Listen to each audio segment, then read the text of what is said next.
Okay, we'd like to call the meeting to order. If everyone could please rise for the Pledge of Allegiance. I pledge allegiance to the flag of the United States of America and to the republic for which it stands, one nation, under God, indivisible, with liberty and justice for all.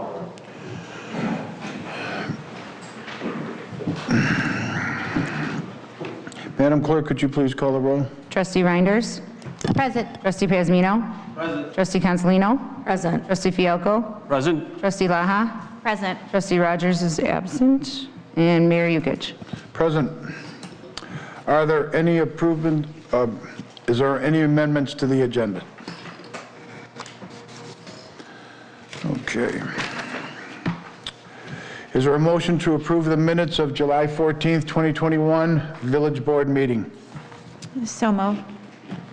Second. Trustee Reinders. Any discussion?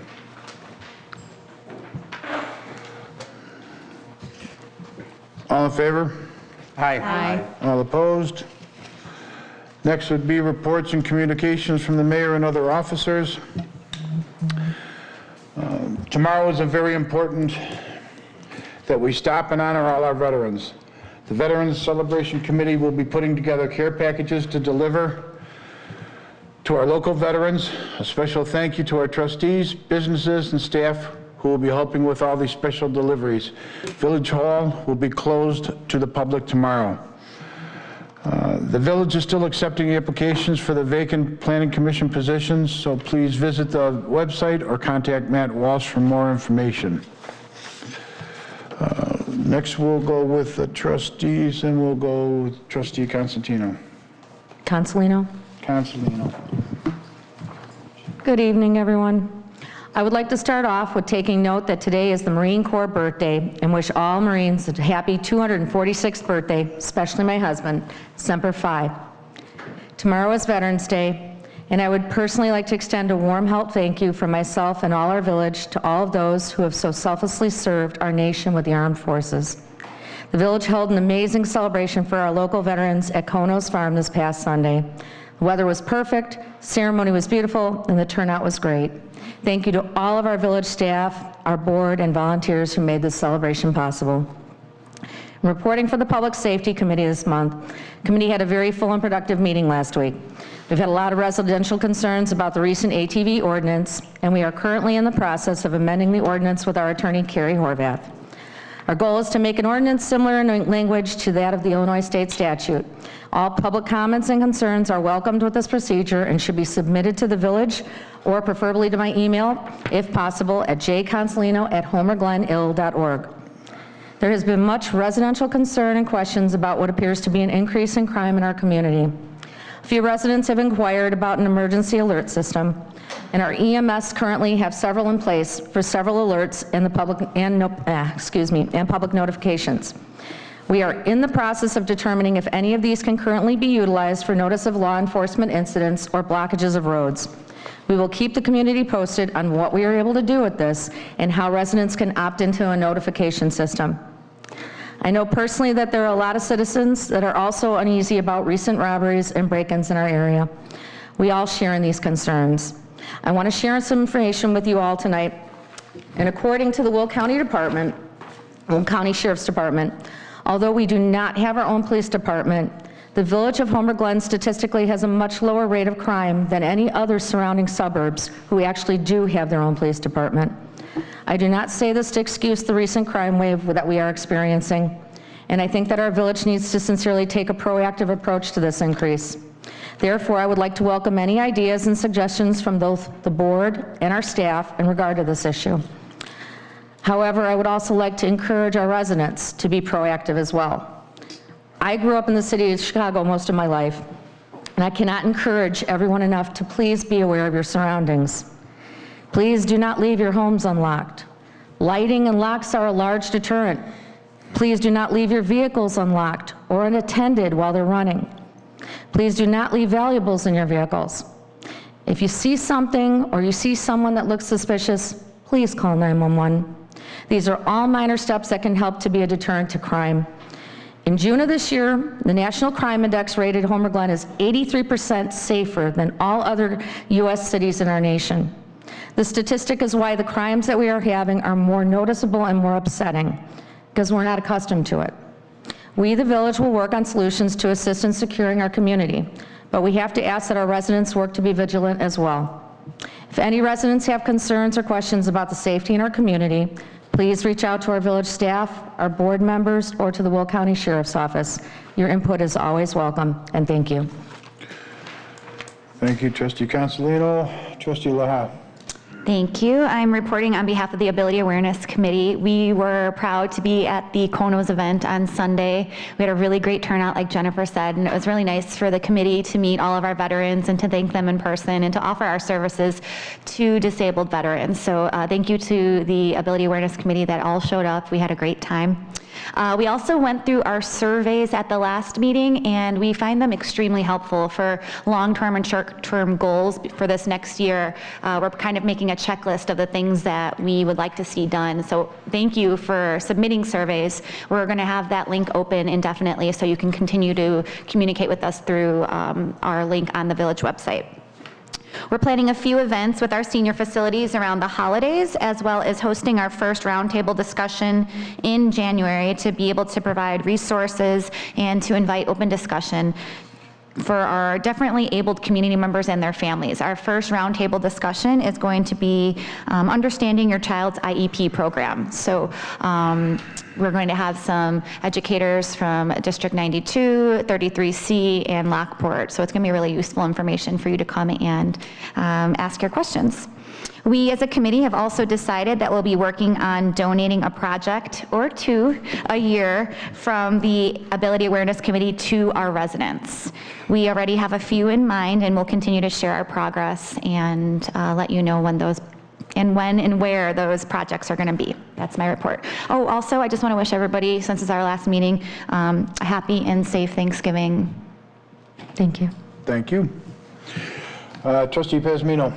Thank you, Mayor. Just to give everybody a little teaser, in the Environment Committee, we're trying to get the youth a little bit more involved in our program. Don't know if any of you guys remember 4-H, don't even know if they're still around, but we're kind of trying to do some of the things that they were doing.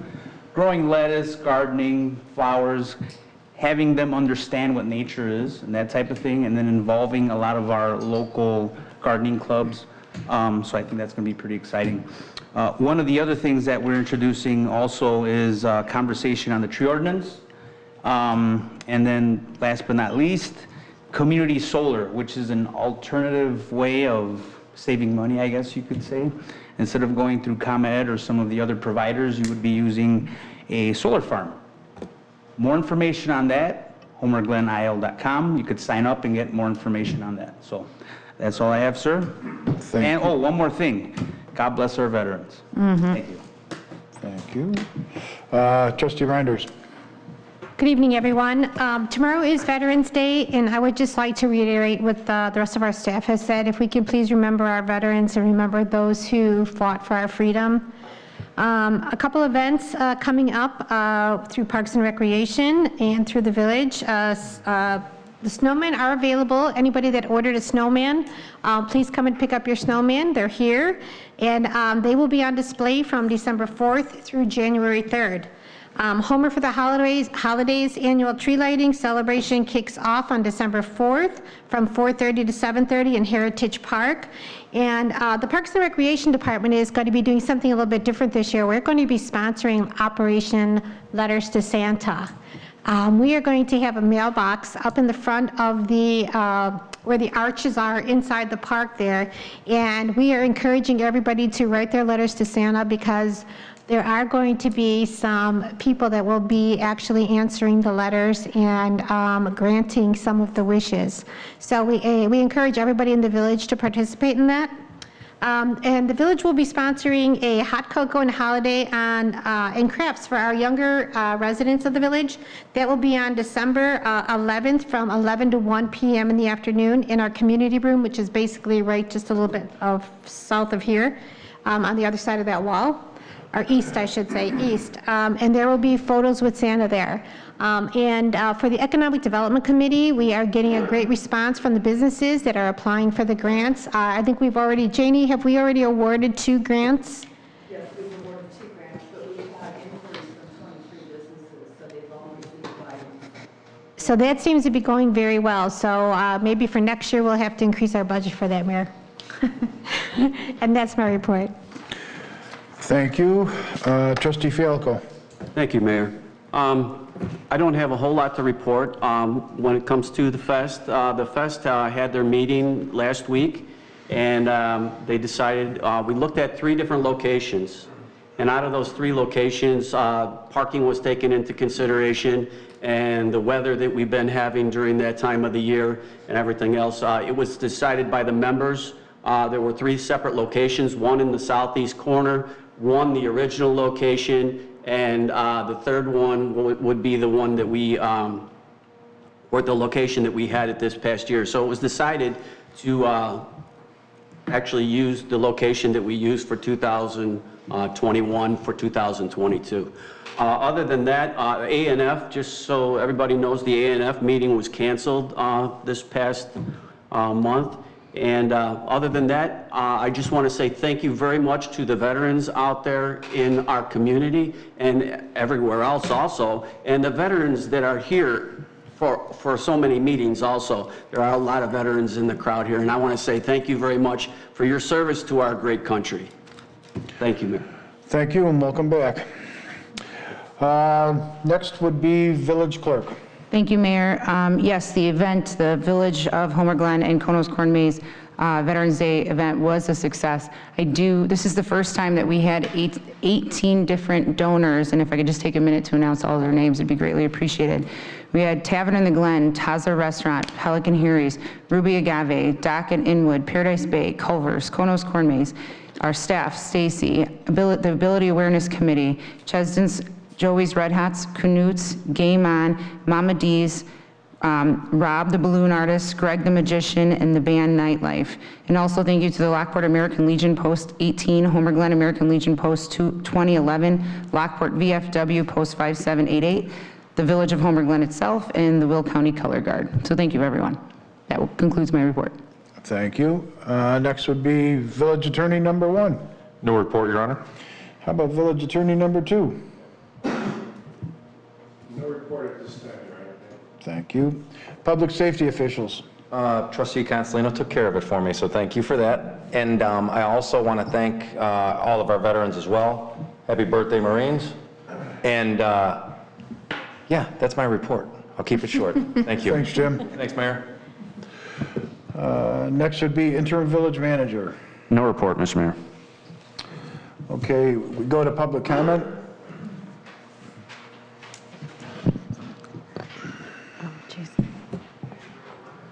If we could keep it to 3 minutes, it would be wonderful. If it's duplicated, please don't beat it to death. John Walters.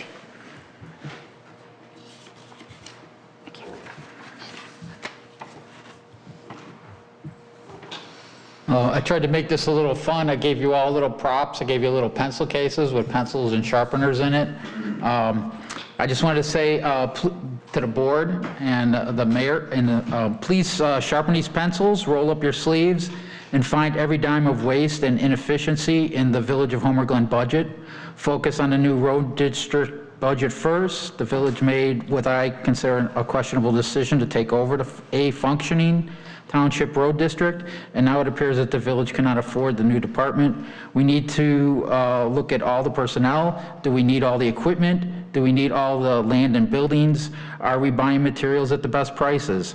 Use these sharpened pencils to look at every aspect of village expenses, question every function, scrutinize every job and current compensation. Please do not just decide to tax the residents or the businesses of Homer Glen again. Please, thank you.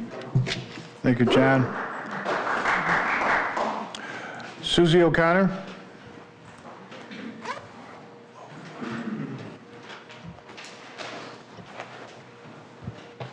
Hi, thank you. I'm not here for anything like really cool, like our taxes or our water bill, but I have something kind of personal to say. I want to start off with a quote saying, "It's easy to stand with the crowd, but it takes courage to stand alone." My name is Susie O'Connor, and I live in Homer Glen, and I've been here for 12 years. We are raising 2 young boys here. I'm a special needs mother. My husband is also a member of the Ability Awareness Committee, and we love our community, and we have enjoyed living here. I want to address some of the negative actions done by the board and this village. I do understand how everyone has their own agenda and their goals of the position that you hold. And I do believe that everyone sitting in front of me has good intentions and cares about our village. I would also like to say that I know that every elected position here, the people in this room, I hope that they treat their position with respect for the role that they play, but that they also treat each other with that same respect. Differences are okay. Differences are okay. But if we were all the same, the world would be a very boring place. I do believe there are a few factors with the negative narrative in play here. I also do see a lot of the boys club players that are pulling a lot of strings behind the scenes. With respect to the prior trustees who have inside information of some of these issues that have arose many years ago, that is their story to tell. That's theirs, not yours. Sorry, second page.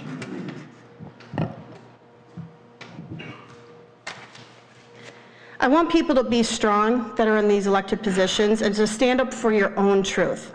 Write your own story. The mudslinging is really out of control. And watching from the seats here or the recorded meetings that I watch online at home are very uncomfortable to watch. We are all community members and we should be stronger together, and we shouldn't be divided by our political views or the popularity about who knows who, or to choose what side you want to stand on. Speak about others with sincerity and respect their truth, not the truth that you think others should know, not the truth that you want others to know. Don't speak about others badly because it makes you look bad. I will add that some of the comments also goes towards our neighbors in the community that sling negative chatter on social media. This also includes members of our township board and the supervisor. There is a lot of people pulling strings behind the scenes here. In addition to that, shame on anyone who participates in that online bullying.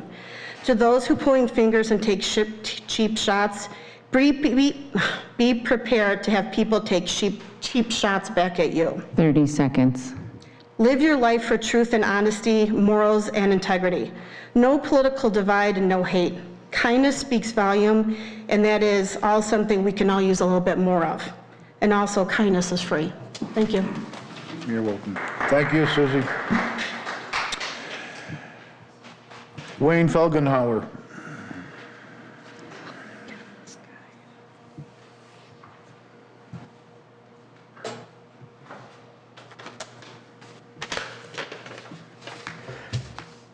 First off, on behalf of myself and my 2 sons and 2 of their sons, thank you for supporting the Konos Veterans Day festivities.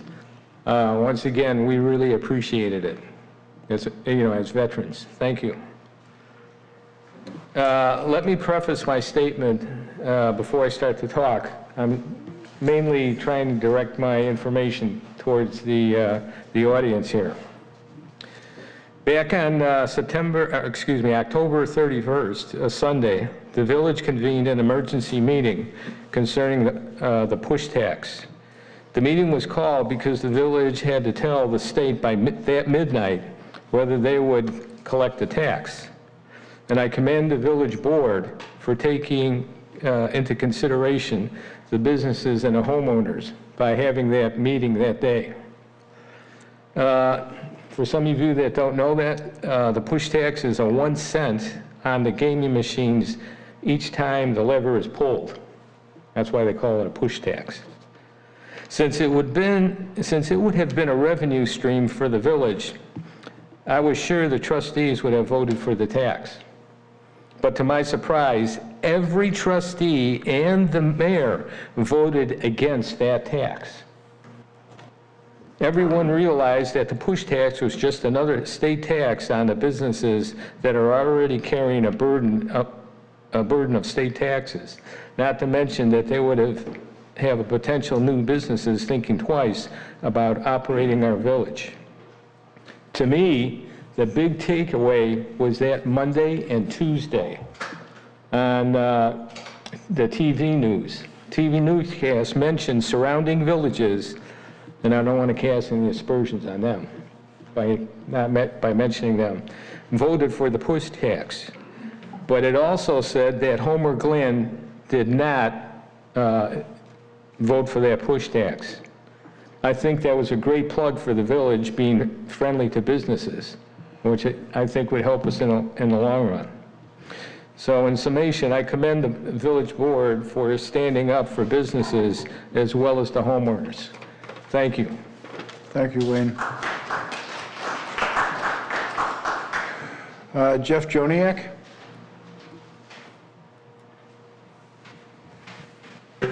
Well, thank you. I'm Jeff Joniak. I'm the president of the Oak Valley Homeowners Association. That's a community right here at 159th and Bell.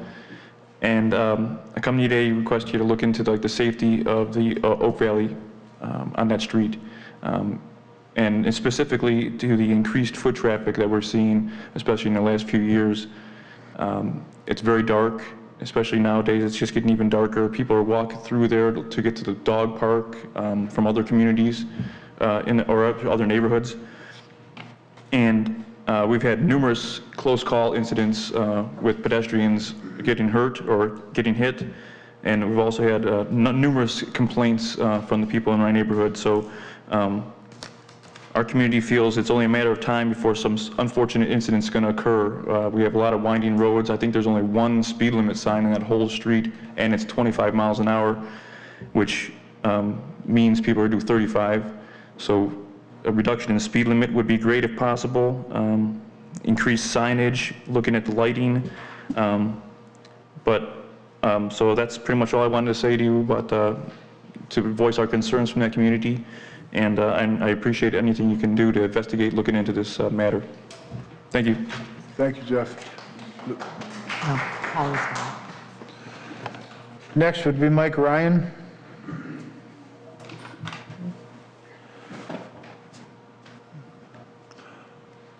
Good evening, everyone. I'm here to address legislation and action item number 5, which is a request for a waiver of some fees. I'm the attorney representing Mr. Coladas, who owns the Bell Road Plaza.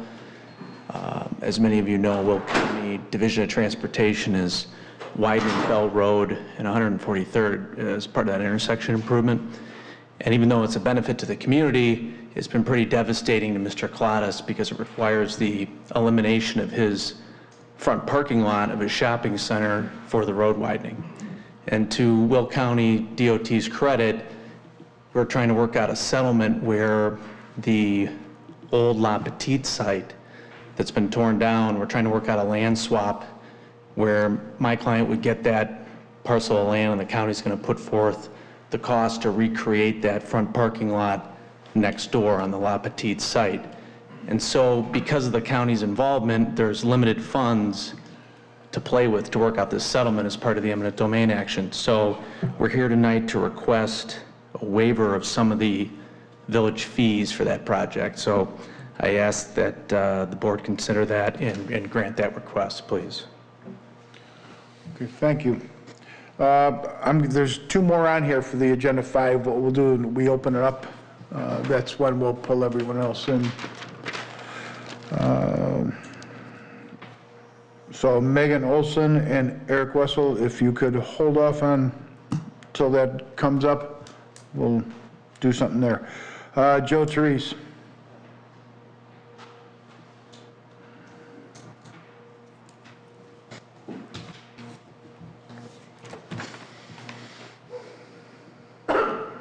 Good evening. I'm Joe Therese, 13956 Christina Lane. The reason I'm here tonight, I'm wanted to let the board know that Will County Forest Preserve once again wants to have deer culling within our boundaries. As you recall, we had a referendum that was passed by 67% of the voters that we do not ever want deer culling within the boundaries of Homer Glen again. Numerous residents from Homer Glen as well as Lockport have contacted Will County Forest Preserve and told them this. We don't want it. Both of our Will County board members, Mr. Balish and Mr. Fracone, voted against it. And yet, Will County Forest Preserve still wants to proceed with deer culling. I'm asking that our village of Homer Glen write a letter to Will County Forest Preserve telling them we don't want it. That's basically what I'm here to say. Thank you. Thank you, Joe. Stephen Matthews, it says variance. Are you here for your property? All right. We'll discuss. All right. We'll do that when it comes up on the agenda. Kathleen Konecki.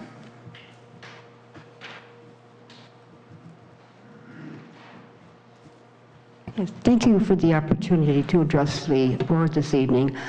I just learned about the Forest Preserve's plans to kill the deer. They didn't give notice. I don't know why.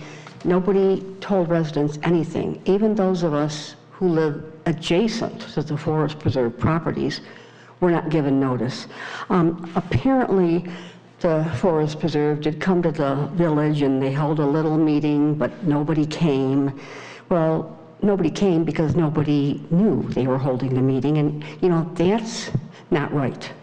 The Forest Preserve should give notice, and I mean actual notice, meaningful notice. Notice designed to make sure people know, especially when they're dealing with Homer Glen, because the residents in this village, as was just mentioned, voted overwhelmingly in a referendum, went to the ballot box to oppose deer killing. There needs to be transparency and accountability on all levels of government, of course, but that also applies to what the Forest Preserve is planning with its deer killing. Technical notice in situations like this just doesn't cut it. This is a very important issue to residents. It has a direct and real-world impact on their quality of life, and they deserve actual notice before decisions are set in stone and the killing takes place. If the Forest Preserve has done deer counts which show high numbers of deer, then the Forest Preserve needs to hear from those of us who live in the area of the Forest Preserves, because we know differently. There aren't many deer left. We've been complaining about it. We live here, we know. The Forest Preserve should hear what we have to say. And I want the Forest Preserve to give actual notice to residents. Not that long ago, the Forest Preserve was sending out a couple times a year a big oversized newspaper, multi-page fancy thing. I mean, if they can afford to do that, they can afford a crummy postcard. And they were doing that county-wide. They can afford a postcard to the residents of Homer Glen, a one-time postcard, maybe put a few signs along major thoroughfares, but I'll tell you the minimum they can do, that's what they should do in my opinion, for good government, but the minimum they can do is robocalls. Those of us who lived adjacent to the Forest Preserves, we get robocalls regularly. Every time the Forest Preserve is going to do a burn, to burn off the undergrowth, which they do routinely, regularly, and they just put out robocalls. Well, they're all set up to put out those robocalls. Why don't they put them out for the deer kill? Why do they keep that issue so hidden? So I'm here asking that people get notice, that they get actual notice. Because, what happened to government? Of the people, by the people, for the people. If there's no notice of what government's doing, that's a sham. 30 seconds. Oh, well, anyhow, I don't think the Forest Preserve is going about this the right way. I'm asking that this village, and I join in the request that this village step into the situation and ask that its residents be given a fair measure of notice on this so that we can give the Forest Preserve our input. I mean, I look up here and I know a lot of you You understand this village and its residents. You ran for elected office, you went door to door, and you were pitch perfect. You hit the values of community and nature and harmony. That's why you're sitting where you're sitting. And I'm asking you to, speak up for those values. The chips have to fall where they fall. If there's support in the community, majority support is something that people want to kill the deer, well, that's chips falling where they fall, but I don't think it's there. I don't think sentiment out here has changed since the referendum was passed. So be the voice for your people. At least ask the Forest Preserve to give appropriate, responsible notice and to come back to this community and take input from your residents. Thank you. Thank you, Kathleen. All right. That's it for public comment. The next would be consent agenda. All matters listed under the consent agenda are considered routine by the village board and will be enacted by one motion. Is there a motion to approve the following items? 1, the accounts payable for the period of October 29th, 2021 through November 11th, 2021 in the amount of $205,708.90. 2, payment of the Village of Homer Glen's September legal bills from Mahoney, Silverman and Cross, LLC, in the amount of $7,545. Number 3, payment of the 2022 Illinois Municipal League Risk Management Association, IMLRMA, contribution invoice renewal in the amount of $98,435.38. Number 4, the release of the warranty bond for the Dollar Tree development on the southwest corner of 143rd Street and Bell Road. Is there a motion? So moved. Trustee Pazmino. Second.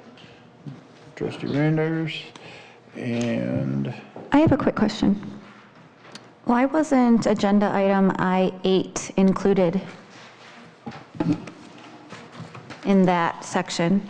Sure. Trustee Laha, we received that invoice Friday afternoon when the agenda was already in process, so we couldn't fit it in the consent agenda at that time. is that the one for the opposite firm? Correct. Yeah. Well, I think it's fair to... I'm sure that's exactly why.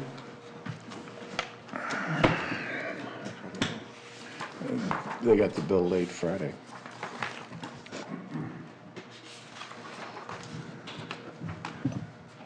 For the record, I'd like the, our legislative attorney to be referred to as such, all due respect. Agreed.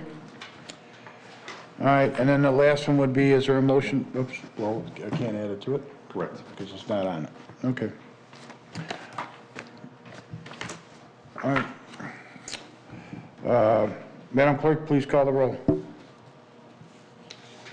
Trustee Reinders. Present. Yes. Oh, I'm sorry, yes. Oh my God, I've got too many things on the Thank you. That's okay. Trustee Consolino. Good laugh for the night. Aye. Trustee Fialco. Aye. Trustee Pazmino. Aye. And Trustee Laha. Aye. Oh my God. Motion carries.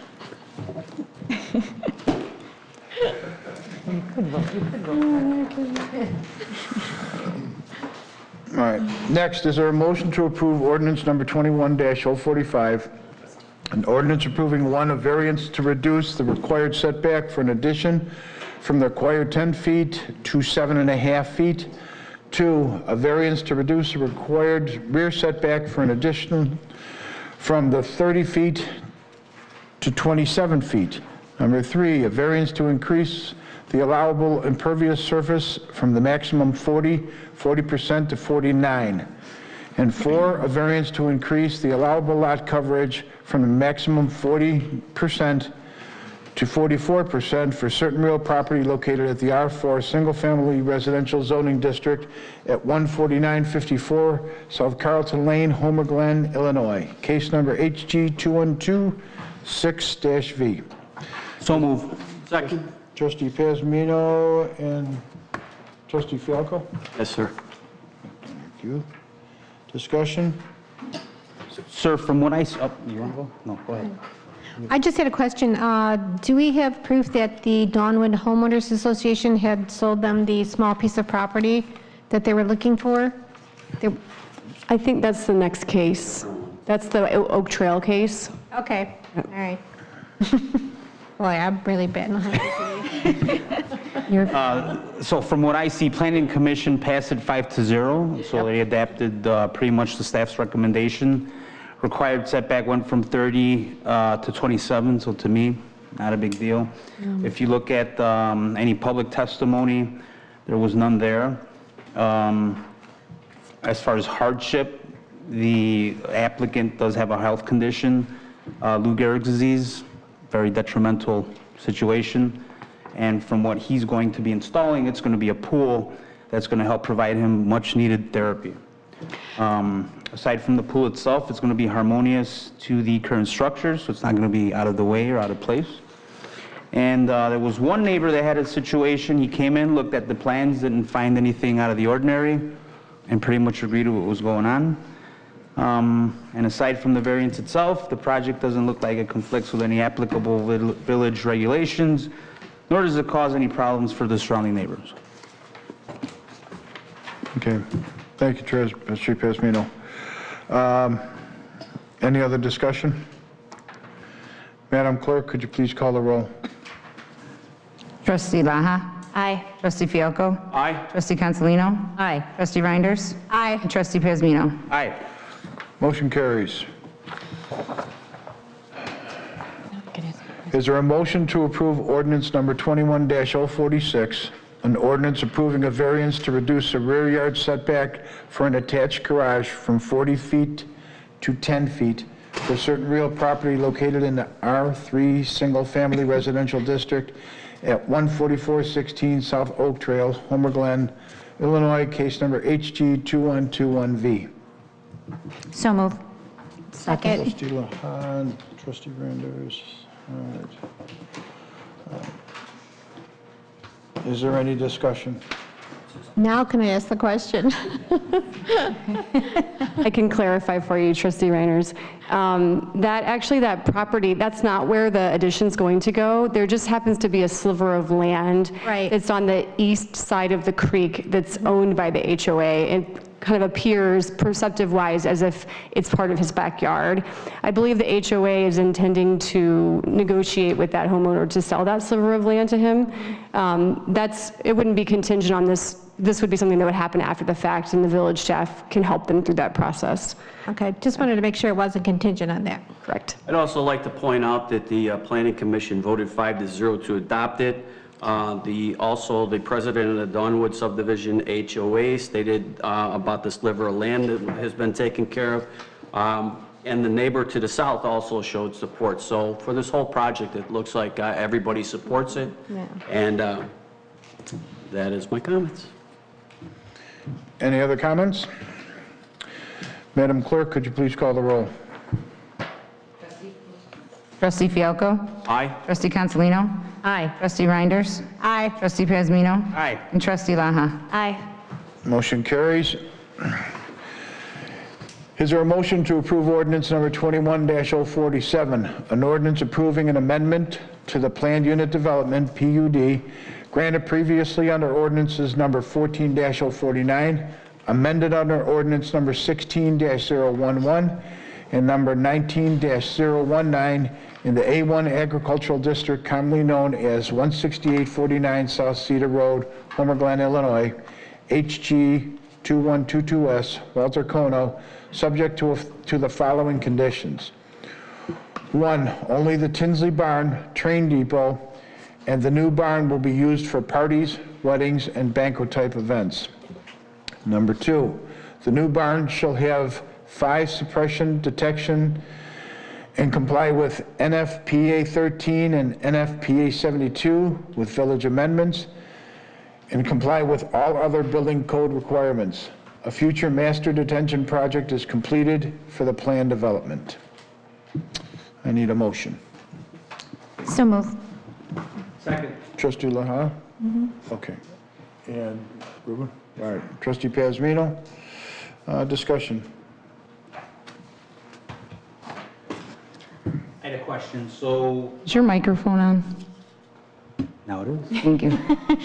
We're really on top of things today. So from what I'm reading here, and I kind of had difficulty understanding, currently, right, well, are we, so I'd be addressed. Mr. Kono is here. Mr. Kono, would you please step up to the podium?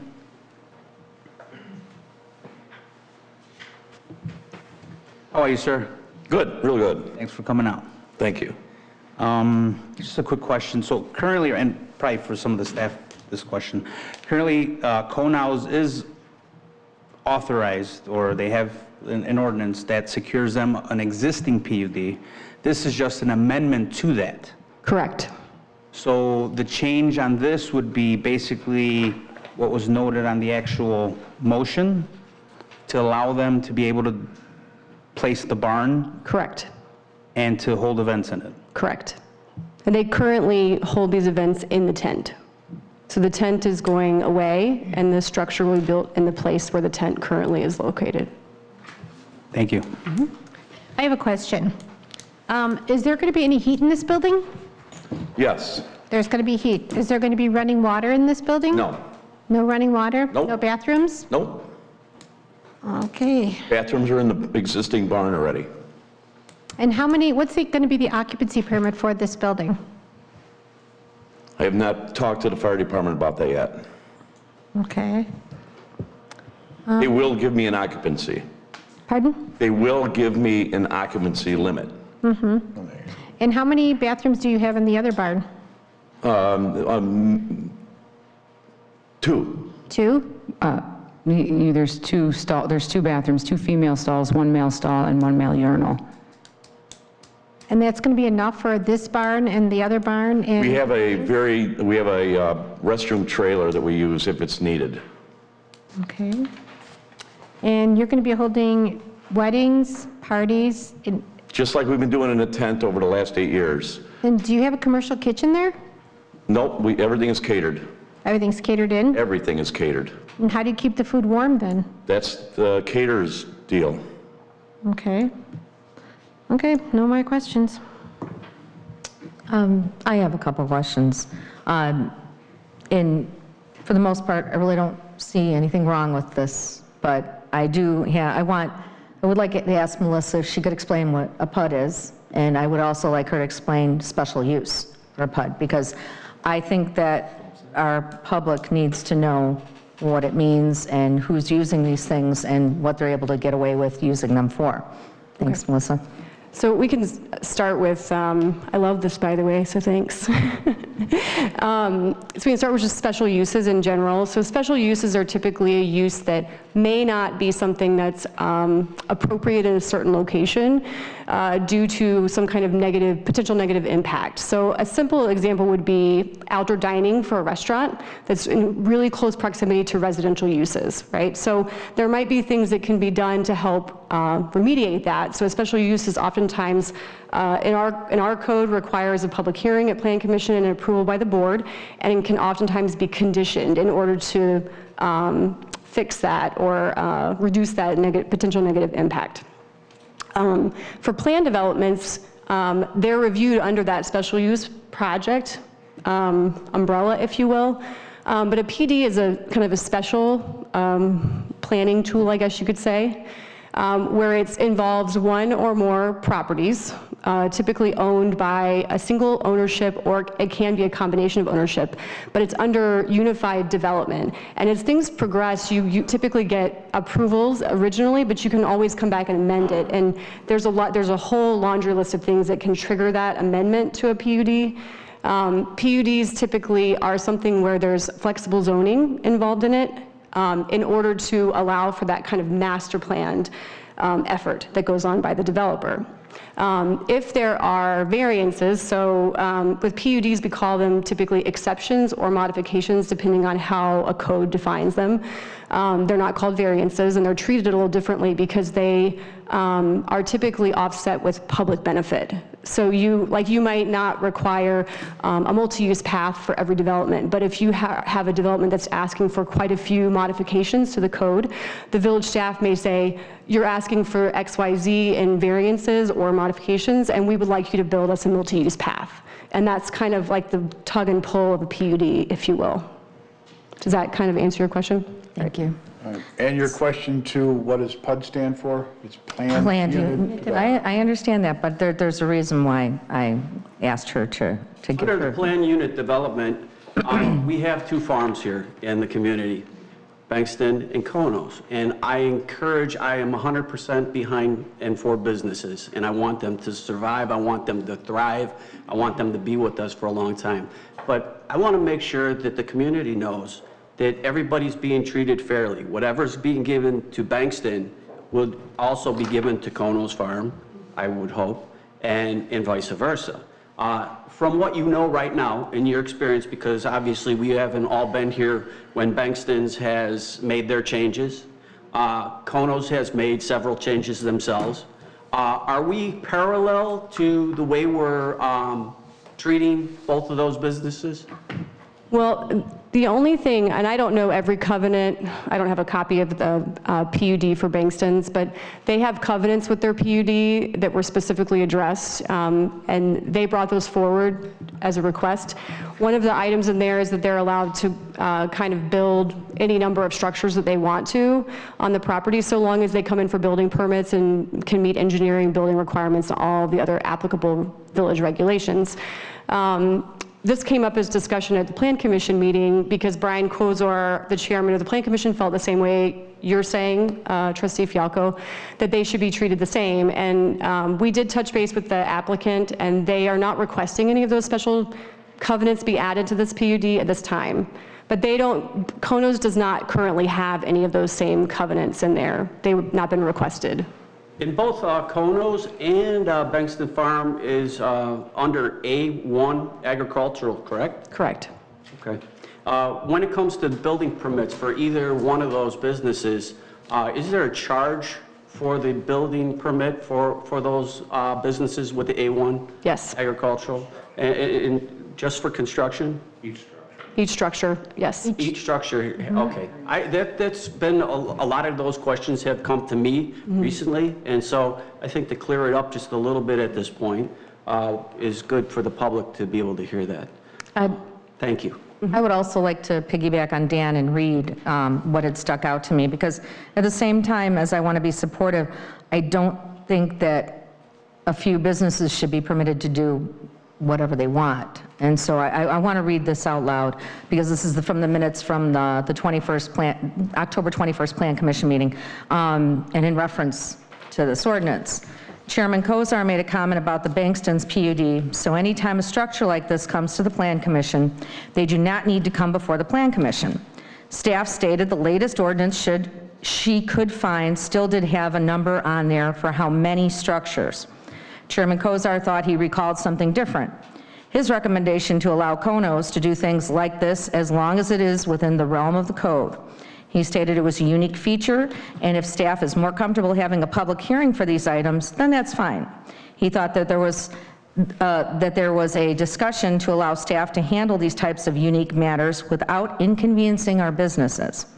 Christina stated that they came before the Plan Commission in the past because it was a tent structure in the past. She stated they were told to come before the Plan Commission for this because it is an actual building and because sprinklers were needed. Trustee Rangers was in the audience and spoke up stating that Bankston's had a PUD for only 3 buildings and now they have more. Commissioner Verdon asked how did they get to the process of the 3 building limit for the Plan Commission level or board level. Sorry. Melissa said they could have a consensus or recommendation with conditions, whatever they like. The board can make conditions too. The Plan Commission does not have to. Setbacks and lot coverage per Chairman Kozar would be his recommendation, and then not to have to come before the board every time they add a building. Save time and cost to the applicant. Chairman Kozar stated he would like to make this easier. So these were things that stood out to me that made me a little uncomfortable with the language in that meeting minutes. I just wanted to make that public. I will clarify really quickly that I misspoke at the meeting, just so you know. There's a beginning portion of the Bankston's PUD that indicates they had a variance for 3 buildings for material only. But when I went back and looked at it, and I think I clarified this in the item to this meeting, that the structures were not restricted in number. Okay, thank you. Well, I'd like to know, how does an amusement park, Bankston's has turned themselves into an amusement park, basically. And I am all in favor of the attractions that they're bringing to this community, but what separates them from a commercial business? Why are they zoned agriculture when in fact they are a commercial business? And that's a question that I think everybody needs to answer. And I'm just afraid that the same situation is going to occur with Konos. We have several businesses in this community that do banquets, that do parties. Denofos is one.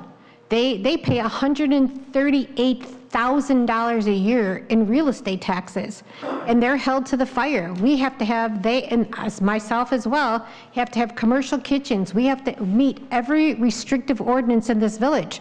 So the question that they proposed to me was, why are you allowing basically no kitchen, no bathrooms, no running water, no nothing, and I'm sitting here paying $138,000 a year for taxes, and they pay nowhere near what I pay, and yet they're able to provide the same services. So that's what the community is asking. How many businesses do we have that receive these special use PUDs?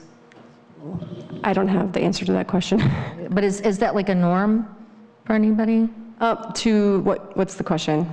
Just the same kind of option. Get covenants and things.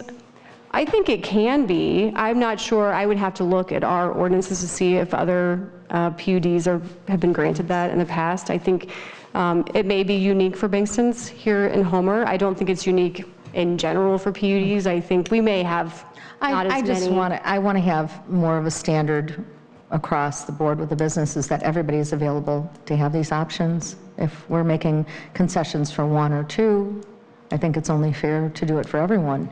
So I think that's my point tonight. For a little clarity, on page 9 of 10, under attachment 4, I have just a quick question. It would be the third paragraph from the bottom, where it says here that, Mr. Kono, you stated it's a floating slab here, and this will work for the building department, but yet it says no plumbing, no heating, and the foundation is enough to support the proposed structure, which is fine. So earlier you said there would be heating, so I'm just, maybe it's the way. There was a misunderstanding, I think, at the planning commission. It would support plumbing and heating, and you're just going to put in heating, or it doesn't support either? It would support heating if it was needed. So I think... And it's okay with FBI who's going to build the building. Right, and I think you were asked a little bit earlier if there was going to be plumbing or heating, and you said there was going to be heating, but yet this says no heating. So I'm just confused as to where you're at with that. I'm sorry, there is going to be heat. Trustee We need Fialco. heat because our season is over with pretty much in November. I can clarify one thing. I think the foundation question was just whether or not the foundation itself could support the structure. Right. The heating and plumbing were That is the separate question. It questions. says no plumbing, no heating, and the foundation is enough to support the proposed structure. So that's where I was a little bit confused as to what your answer was and to what was on paper here. So is there heating? There Yes. will be heat. Yes, there will be heat. But it's an uninsulated building. Sure. If we have an event and we need heat, we'll flip the furnace on and temper it a little bit. All right. People know that it's an outdoor venue, basically. It's just like the tent. We heat the tent with portable heaters. Right. I understand. It was just... And this building is just taking place of the tent. It's actually smaller than the tent was. Understood. It was just the difference between the two things, one I was reading and one you were saying. Correct. Thank you very much, sir. Yes. I had a couple questions, not sure who can answer this, but the first one, so I did read something about fire suppression. Yes. That in this town, that seems to be pick and choose who follows that rule, but in this structure, per se. What type of fire suppression is it going to be? The sprinkler system. It's gonna use water. Yes, water. Well, there is water going to the structure. No, it's going to be a tank. It's going to be a tank installed in the ground for the water supply, if needed. Okay. And that system is going to be installed, in other words, you're not going to occupy this until that's ready to go? It's prior to use, yes. I've been talking to Dave Bricker about that, and we're on the same page with all that. And there's going to be fire detection, smoke detection, heat detection. Okay, thank you. Yep. Are there any other questions?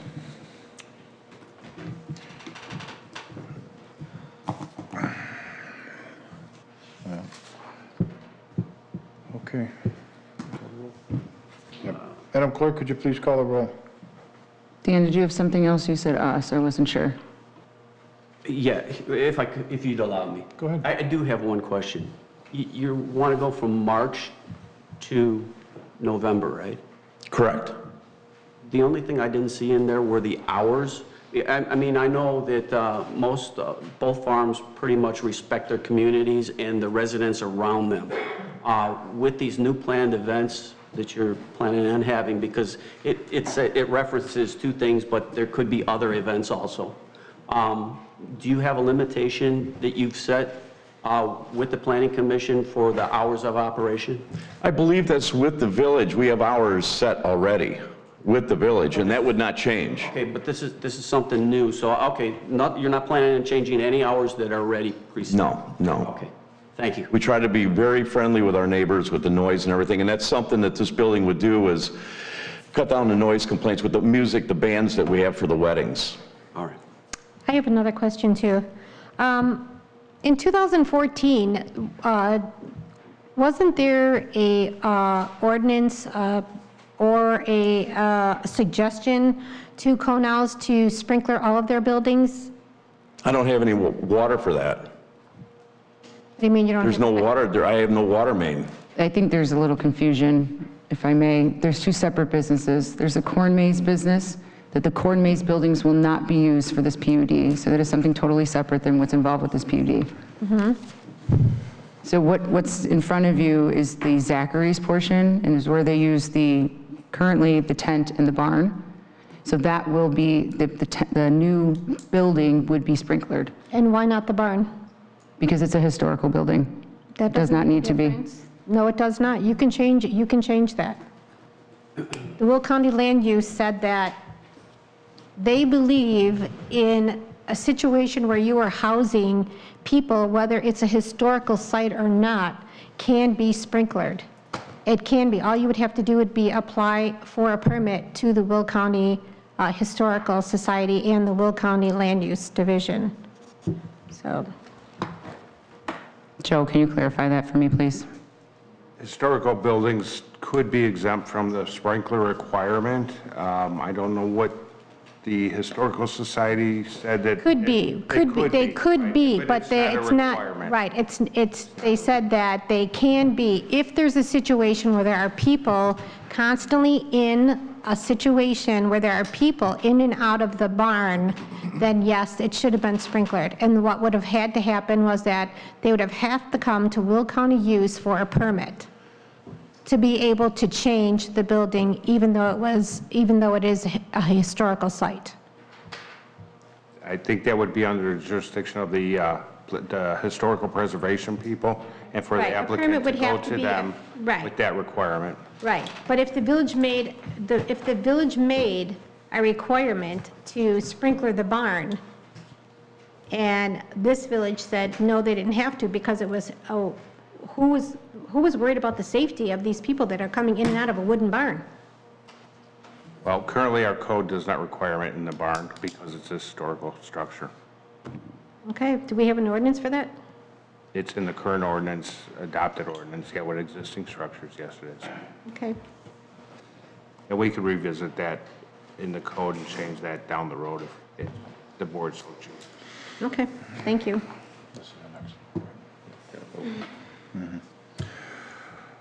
Okay, now, Madam Clerk, could you please call the roll? Sure. Trustee Fialko? Aye. Trustee Consolino? Aye. Trustee Reinders? Aye. Trustee Trustee Pazmino?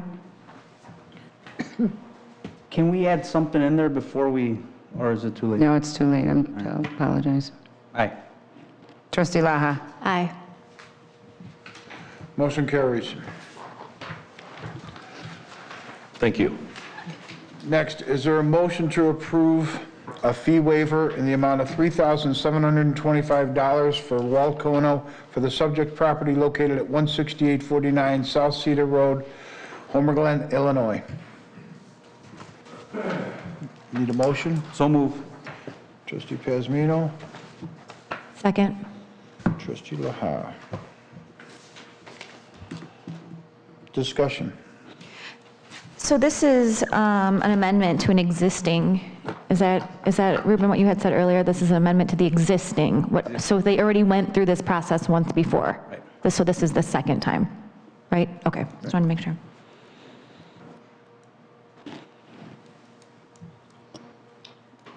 Any other questions? My question is, wouldn't you be reimbursed for this? Or wouldn't Konos be reimbursed for this because of the insurance?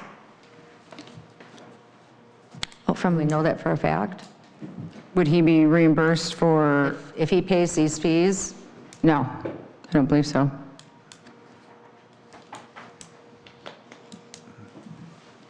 Melissa, can you speak to that? I mean, there's. I don't believe it would be. I think the Related. insurance is related to the damages, right, which is separate. Oh, I thought you think meant the from the business is- village. I see what you're saying. No, Yeah. currently, there's a situation that I unfortunately can't discuss in public, but there is a situation that we're dealing with the police and the state's attorney. Because it's coming up in both ordinances, correct? What's the question, Trustee Consolino? I'm confused. No, I'm sorry. I thought it was in both. It's only the one. It's just in the one, yeah. I have a question. Were the people that actually did the damage to the property, have they been prosecuted?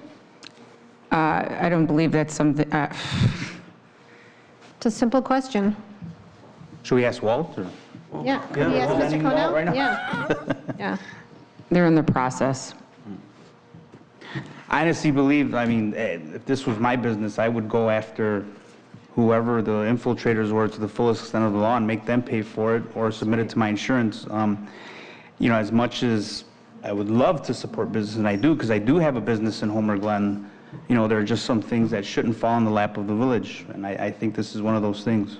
I can agree with you on that, but just to clarify, there can be restrictions on age of discussion and reimbursement. I think when I'm thinking about this right now, I think for me, it would be different if this is the first time that they're applying, but since this is an amendment to an original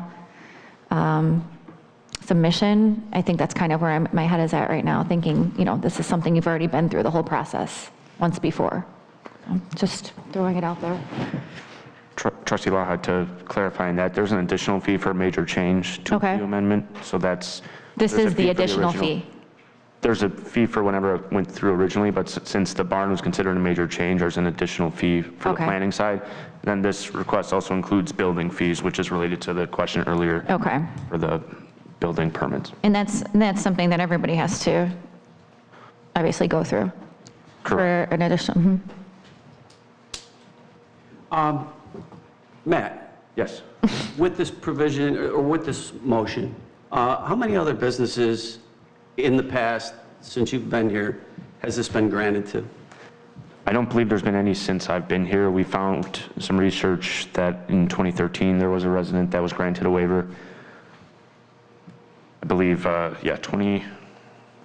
You said that was a resident, not a business? I believe so. I can't remember exactly the case. Okay, thank you. Did we waive fees at all this past year with COVID? Or did we just put them off for a while? I can't remember. In terms of for zoning and building fees, there were no waivers. Nobody was waived? No. Correct. During there were some change, the liquor license fee and some of the other business fees were waived or delayed, but not the fees in question here. Okay. I mean, I'm just trying to be fair here. You know, a lot of people have been hurting, a lot of business has been hurting the past year and a half, so, you know, if we're doing it for one, what we've heard before on this board, and, you know, everybody's going to expect the same. So that's something that we need to take into consideration when we're voting on this. Is there any other discussion? Madam Clerk, please call the roll. Trustee Consolino? No. Trustee Reinders? No. Trustee Pazmino? No. Trustee Laha? No. Trustee Fialko? No. Okay. Motion does not. Okay, next one. Approval for a fee waiver for Will County Department of Transportation and Mr.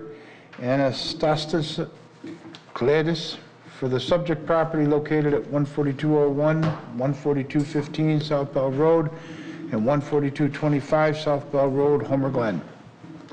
Is there a motion to approve a fee waiver in the amount of $3,167.25 for the Will County Division of Transportation?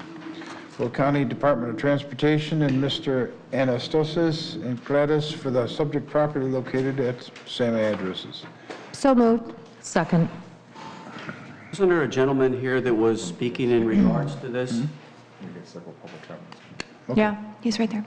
I just want to get these done. So who was the first and second one? Sir, you are? I'm Mike Ryan. I'm the attorney for Mr. Kladis. Okay. Tonight as well, there's two more individuals here. Mr. Eric Wessel from the Will County Division of Transportation and their attorney, Megan Olson. What I'd like to hear is a little bit of the history of what went on there. And I know a building got torn down. I know that some things changed over there. But this is also involving the Will County Division of Transportation for the $3,167. So if you could help us out a little bit with what happened over there? Sure. Thank you very much, Mr. Mayor and the board members for hearing this. We are in the process of finishing the acquisition of right-of-way for the widening of the intersection of Bell Road and 143rd Street. When our design engineer came up with the land requirements to construct the additional through lanes and turn lanes along the Bell Road corridor, the amount of right-of-way that was needed encroached into the parking stalls in front of Mr. Kladis' building. So it pretty much made the front parking along his building very limited. If it would have turned the parking into parallel parking and gone from, I believe there's 10 or 16, I'm not sure how many spaces. Can I just ask you one question? You are speaking for who right now? I am speaking for the Will County Division of Transportation. All right, thank you. I'm the project manager for the Will County Division of Transportation, overseeing the design project of actually all three Bell Road projects. Thank you. So that would have rendered the head-in parking to 4 parallel parking stalls, which would have put the building out of zoning compliance for the number and type of businesses that are there. That would have moved into the parcel being an uneconomic remnant and would have required the Will County DOT to explore demolition of purchase of the whole property and demolition of the building. In discussion with Mr. Kladis' attorney and our attorney, we have come up with a solution where we would take, well, let me backtrack a little bit. The reason why the La Petite site was a full condemnation, a full take, and the building demolished was, again, because of the amount of right-of-way necessary for the improvements. It encroached into the actual physical structure of the building.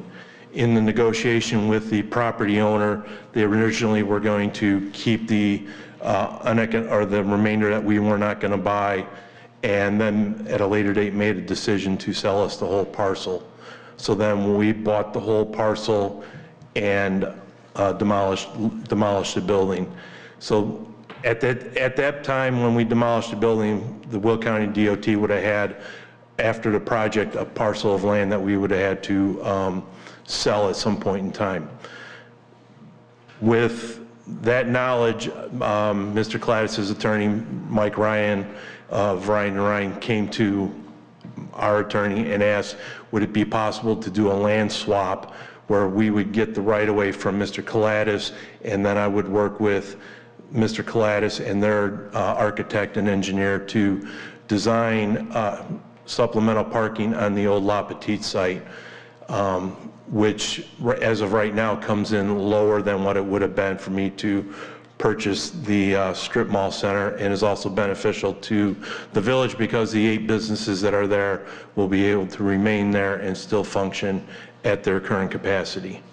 So what we are asking the board is, because it is Will County tax dollars, hence motor fuel tax dollars that come out of your community, a consideration to waive the fees associated with normal development fees that you would charge a regular developer. But since this is the Will County Division of Transportation, another taxing body, we were asking for consideration to waive those fees for our project. Melissa, could you also help us out with this? In regards to that, this is something that has been commonly done before with Will County Department of Transportation and the village, correct? The fee waiver? Yes. Not to my knowledge. What we do have in place is, I believe in the packet, is an SOP that we have on file with our, what we consider sister governmental entities. Correct. Is that correct? And there's a list of them in that SOP. Will County Department of Transportation is not on that list, but I included it just so you guys could have an understanding of what's already on the file with the village. That particular SOP is just for building permits, though. It's a 50% reduction kind of automatically. So if the library came in, they're on the list. If they pull a building permit with Joe, they only have to cover 50% of the building permit fees, and they would not have to come ask you for that because that SOP is already on file and has been approved by the village board. Does that answer your question? Yes, thank you. So is this something that's reciprocated? You know, you do it for us, we do it for you? That is correct. My previous position with the County Highway Department was the permit engineer, and anytime any agency, government agency or municipality needed to do work within the county right-of-way, we would follow the permit process, but all fees were waived. Thank you, sir. Is there any other questions? Madam Clerk, you want to call the roll? Trustee Reinders? Aye. Trustee Rogers? I did it again. Trustee Pazmino? Aye. Trustee Laha? Yes. Trustee Fialko? Aye. Trustee Consolino? Aye. Motion carries. I want to thank the board and the mayor for this consideration and passing of this resolution. Thank you very much. Just remember us next time. We will. We will. We always do. We always Thank like you. to work hand in hand with our neighboring communities. Thank you. Thank you. Thank you. Thank you. Next, is there a motion to approve ordinance number 21-048, an ordinance waiving the 2022 business license renewal fee? So move. Second. So, I'm on top of these today. Consolino. Discussion. All right, I have a little something I wrote here. So in the past year and a half, the village has gone above and beyond in providing assistance to the businesses, whether it be by waiving fees, providing loans, or even grants. In the same spirit, it's my opinion that we, the business owners, should start to recontribute into our village as before and commence a license fee of $30 once again. The fee has been kept very low, so it's not to hinder the businesses, but enough where collectively the village could reinvest back into us and the community. I agree. I think I agree, Ruben. You know, and our fees are lower than the surrounding areas. It's $30. We've kept them down. But in turn, I think we should also revisit the business plan and see how we can help businesses in other ways, unique ways. And I think we've all talked about that before. Oh, absolutely. Right? In most of the businesses that I've spoke with, two business owners here and a few other business owners, it seems that everybody's kind of got their feet back on the ground for the most part, and everybody's having a hard time finding employees because business is so good.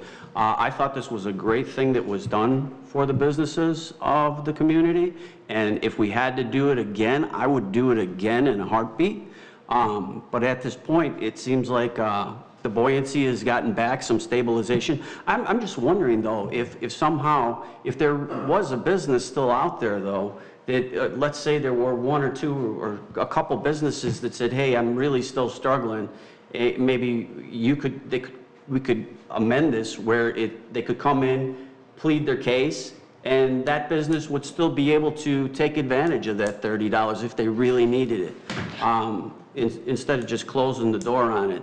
I don't know what everybody thinks about making. I asked a few business owners in the area. I talked to Christina, get her opinion. I talked to a few other, and I think it's something that we should think about for our plan, is how we can help them in ways that we don't have to reach into our pocketbook all the time, but we can also help businesses that may have a specific type of issue like you're talking about, Dan. So for this issue, you're saying not to put like a hardship clause in there for the few businesses that might be left over for the $30 that might help them? I would say maybe they should go back to the, what's your commission?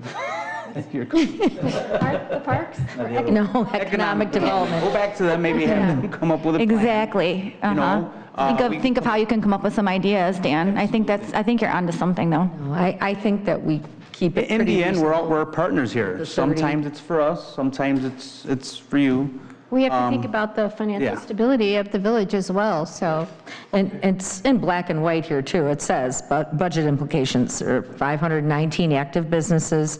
And basically, if we forego the fee, we're going to lose out on $15,570. And just like we're doing new activities and, all that goes a long way. My thought wasn't to forego the fee. The thought was if there were a couple. Do like a hardship clause. Businesses that were still suffering, that they could plead their case to the village one way or another and still get that reduction. But I agree with everybody here. I think businesses have found buoyancy again, and everybody is basically complaining that they can't find enough employees to work. So from the businesses that I've asked also during the past couple days, everybody seems to think that the $30 is not a big deal. As a business owner, I will say for the record that we are definitely back to normal in the restaurant, and we actually are seeing our numbers are actually going up for next year. We've been booking parties for all of next year. So I really think that we've turned the corner and we're doing very well. And as I talk to other business owners in the village, they seem to think the same thing. Like you said, Dan, the only problem is the employees. That's it. We've got the business, but we don't have the people to work. So to your point, Trustee Fialco, I think that, again, maybe economic development could come up with a program that if it is really that bad for you or you do need to forfeit the $30, we come up with something to help subsidize it and go from there. I agree. Okay, are there any other questions?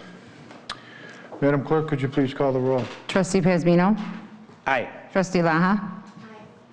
Wait, no. That's not, Yeah. that would. No. Wait. No. Oh, Sorry. I'm sorry. Yeah. Is there a motion to approve? Trustee Pazmino is no. Oh, waiving the fee. Okay, I'm sorry. No, Can I Yes. go back? Yes. No. Trustee Fialco? Thank you, Dan. Thank you, Dan. Trustee Consolino? No. Trustee Reinders? No. Okay, motion carries. I got excited for a second. Fails, It actually. doesn't carry it. Oh, all right, because it's a no vote. All right. We won't do it. Are we? No. So they got to pay it. Okay. Next one. Is there a motion to approve payment of pay estimate number 2 from Austin Tyler Construction for the Heritage Park cul-de-sac and Sled Hill project in the amount of $116,613? Do I have a motion? So moved. Second. Trustee Reinders. And that was, okay. Discussion? Manager Walsh, did we get that grant yet? I was just going to ask. So as of last week, last time I got an update from our grants manager, the grant is in the final scope of work with the, and budget review by the supervisors in the grant office. So no, we haven't got the final grant agreement yet. Now I will say that this grant was specifically created for the village of Homer Glen, so it's not a question of whether the village is going to get it per se. It was created for the village to invest in infrastructure at the village. So the only reason that the project hadn't begun is because as part of that, one of the grants that's tied to the project requires a certain amount of Minority. correct, of subcontractors need to be from a minority or women-owned business. We didn't want to risk assigning subcontractors and falling short of that requirement and then having to pay the state back $500,000. So that is why the project did not begin. What the village board did approve the contract back in the spring, and Austin Tyler, the general contractor, did purchase materials in anticipation of the project proceeding. That is what the payment request that is before the board. So that contract was contingent upon our receiving the grant? No, not in any formal way, no. So wasn't $750,000 from the 1.1 million coming from the grant? Well, yes, and that will still happen, but that was not a contingency of the motion. I mean, that was a selling point to the board. As far as I heard, it was, they're paying for a big chunk of it, let's do it. I mean, that's fair. I think that definitely helped the board move along the project, but in terms of, in Austin Tyler's eyes, the contract is not tied to receipt of the grant. Well, they're after the fact. We're talking about our part of it, which is the grant. Sure, yep. So November 1st was when I saw in the notes that supposedly we were going to have our hands on the money to start the work. I wish we had gotten this several months ago. So we're 10 days into it and still nothing. Well, November 1st is the last time that I had gotten an update from our grants manager at the station.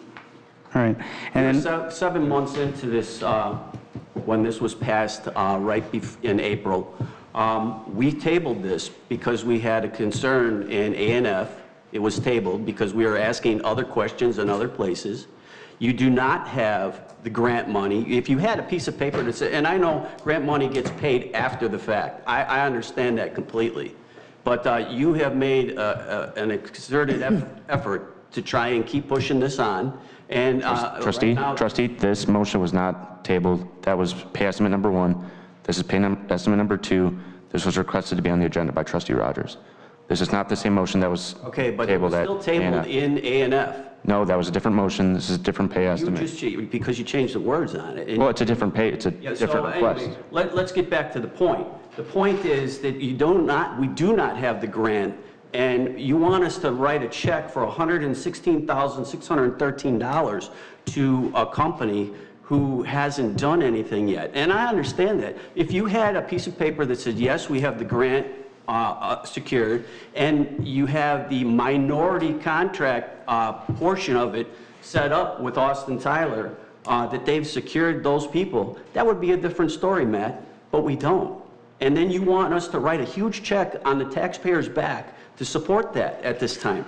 And I just don't think it's prudent to do that at this time. We are also, and this is besides the point, I guess, if you look at the big picture, but that's 150 parking spots. That's $10,000 per parking spot at $150 million. So, $150 million. I'm sorry. 150,000.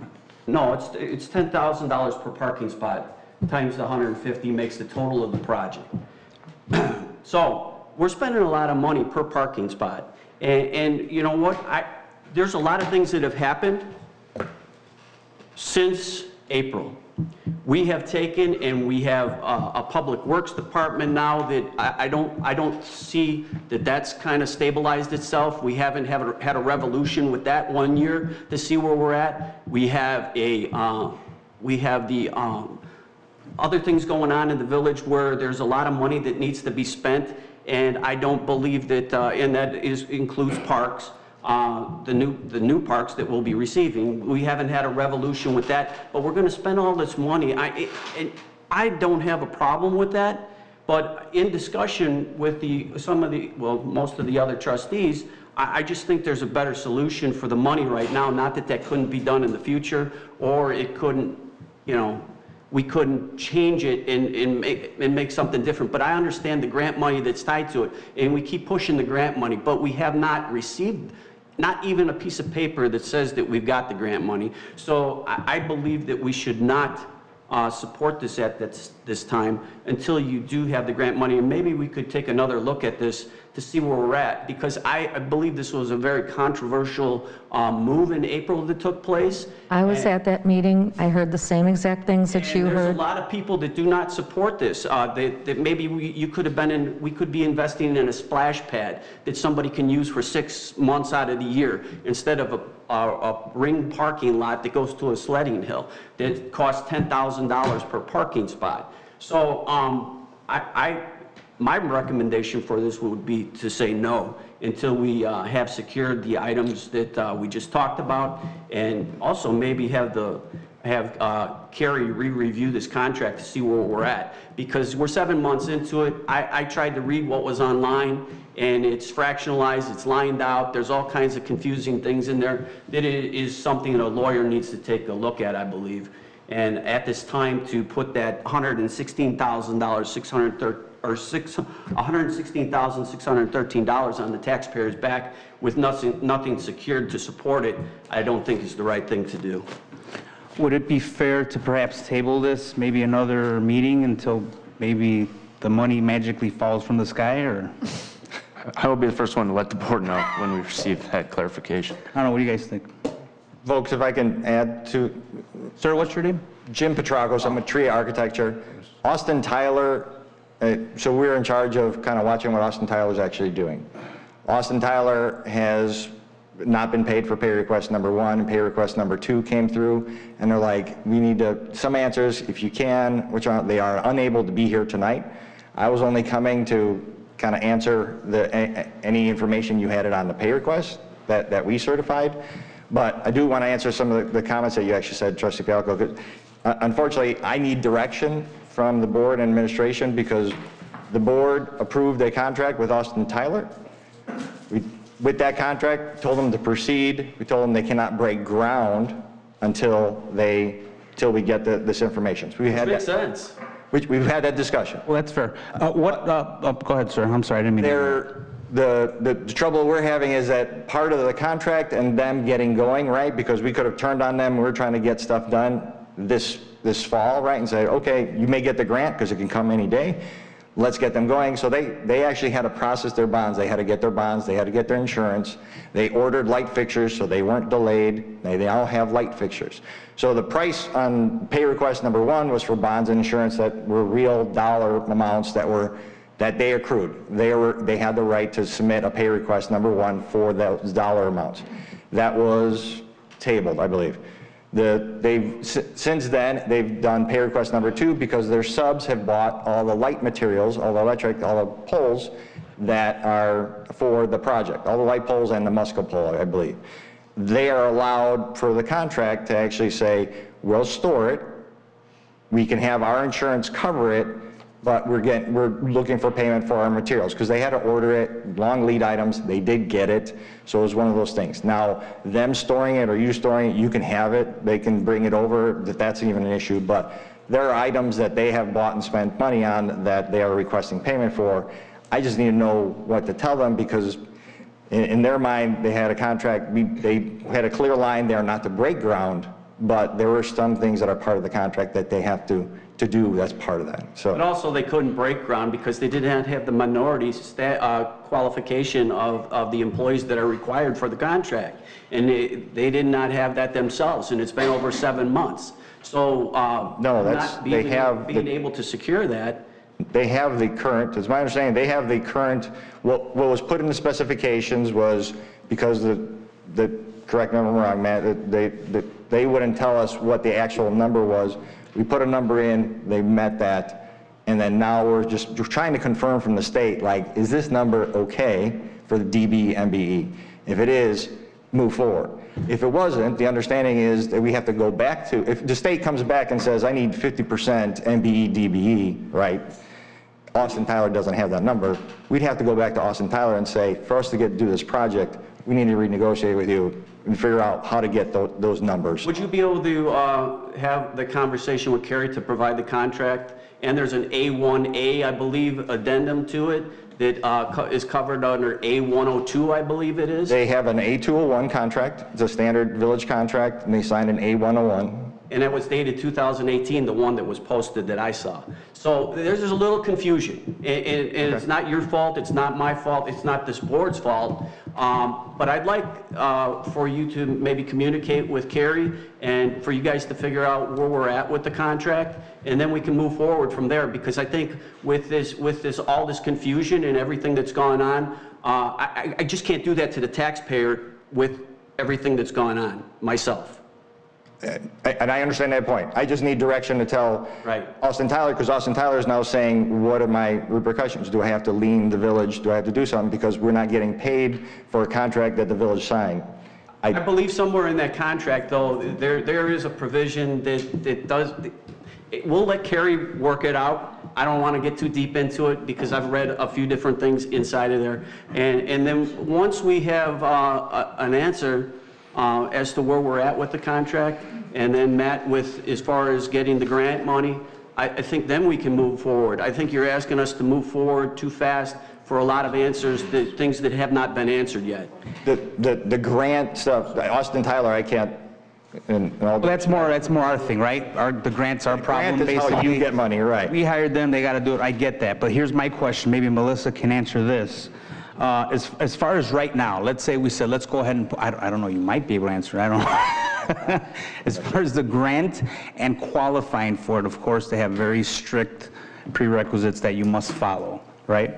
So I'm not sure how that works, but I do know that if you don't do the right thing, they penalize you, they could take it away, and then that falls back on us. So my main question here is, as of today, right now, this second, if we were to say, pull the trigger, did we meet the minority contractor prerequisites that they set forward for that grant? Okay. Trustee, trustee. Okay.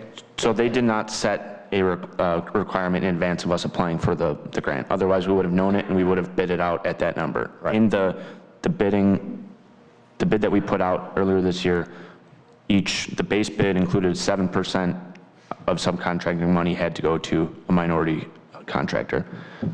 In conversations with the state, we believe that number, the requirement that we will get, will probably be 25% or potentially higher. But as of right now, we're not sure what's going on.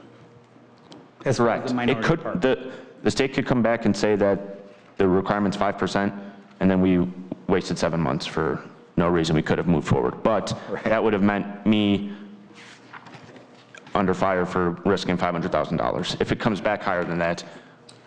So you understand where we're at. We don't want to get hit. I understand. It's definitely a challenging situation. We want to follow the rules. And I know everybody is in a hurry to get paid. I get it. And I think Austin Tyler understands that money is coming from a grant, but on his mind, it's not their problem. I understand, they went and bought the stuff, in good faith that we were going to follow through with this. I think one of the things that we should do right now is table this, because we have too many questions right now. We have too many questions about if we meet the, minorities. We have too many questions if we know our contract, what is the contract actually saying? What are we actually tied to right now? And I think this is something we should table and actually really dive into before I'm not comfortable voting on it right now. Okay, I agree. I got one more thing though. Before that, it did show in the contract, the one that I read at least, the project was substantially supposed to be completed by August 1st and ultimately completed by October 1st. So that's something to look at. And then, you are correct, Trustee. Right? Okay. The village instructed TRIA to tell Austin Tyler, don't break ground until we know the grant. We got to be safe. Everyone agrees we got to be safe, make sure we get the grant, right? You could do some things, you have to get your insurance, you order some things because it might trigger, but Austin Tyler also has a claim now because we've delayed them, right? The village has delayed them, so they can come back and say, it's now 2022 that we're doing it, because they're not going to do it now, and say, the price of materials have gone up and so forth, Well, I definitely see your point of view, because you're in the middle, I see theirs, right? Because they just followed what they had to do, but this is definitely here a chance to look at our processes to make sure we don't, what do they say? Count your chickens before the eggs hatch? Don't put the cart before the horse. So, definitely something we should look at internally. Carrie, I'd like to ask a question, Legislative Counsel. In your best advice for us on this subject matter, would we be better off taking a vote on this And I'm assuming it would be no at this point, or should we table this indefinitely till you're able to resolve and take a look at the contract and where we're at with everything? If I can answer your question first, I have some questions that I'd like to pose to the interim manager and also speak with, I'm sorry, I didn't get your name, sir. Jim Petrakos with Tria Architecture. Speak with this gentleman, but this is probably not. It's a simple Irish name. I'm not even going to try and butcher your name. Yeah, no. Okay. Just call me Jim. It's okay. But that being said, but I don't think at this point, this forum is probably the proper place. If you table it, are you having another meeting this month, or are you not having? No. So it's unfortunate, but there are some things in this contract that probably need to be addressed before, and I'm not familiar with the grant, and I don't know if you are either. Some grants have provisions that you're not to proceed at all without first having approval of the grant and having it fully executed. I don't know if that has that or not.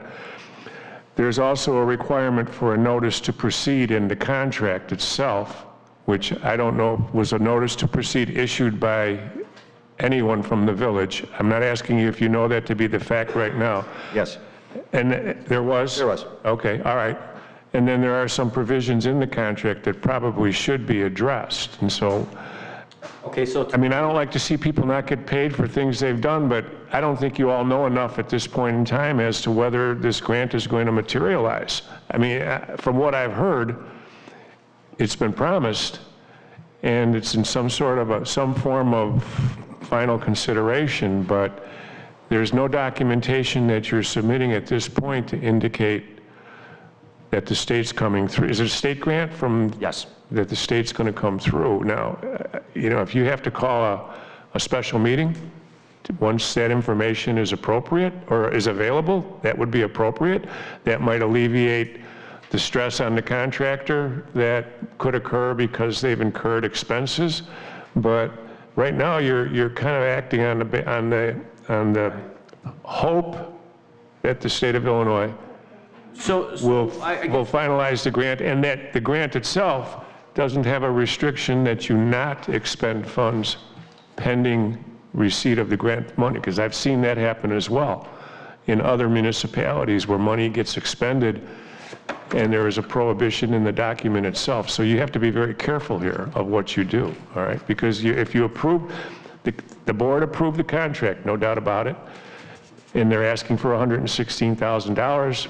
I'm presuming that the village has the funds available for its portion of the contract. I don't know that, but if you approve it, you're going to have to cut a check for that amount, and you'll have to do it immediately or within the normal process for paying bills. If we table it till December 8th, would that be enough time?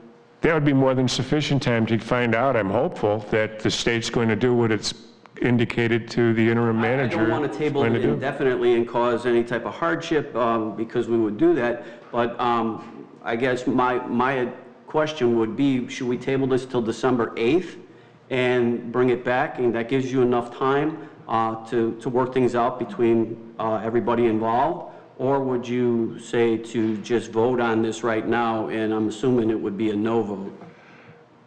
Can I ask a question? You can do that too if you care to. If you want to vote on it and vote for or against it, you can do that. To me, just looking at it, I think tabling it till December 8th would be the best option. It's probably, that leaves it in a state of limbo, but it also allows you to finally approve it if the state comes across with the grant and the contractor is able to establish that they've met the qualification for minority contractors, which I don't know if they've done that or not. Yeah, okay. They've met the information. I'd like to make a motion to table this item. Well, I'm sorry. Go ahead.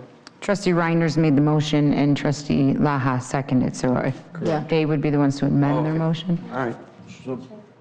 So Rosie's going to amend hers per what Dan says. I'm going to amend mine so that we can table this motion. Till December 8th. Till December 8th. There you go. So move. No. Oh, never mind. You don't have to, no. Nikki's got it. Nikki's got it. Get in there. My microphone's off, that's why. I second. So is mine. So now we can go to read the road. The motion is to table the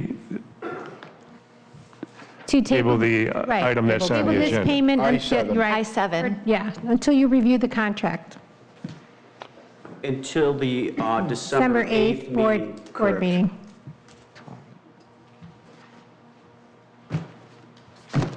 You want me to call the roll, Mayor? Yes, please.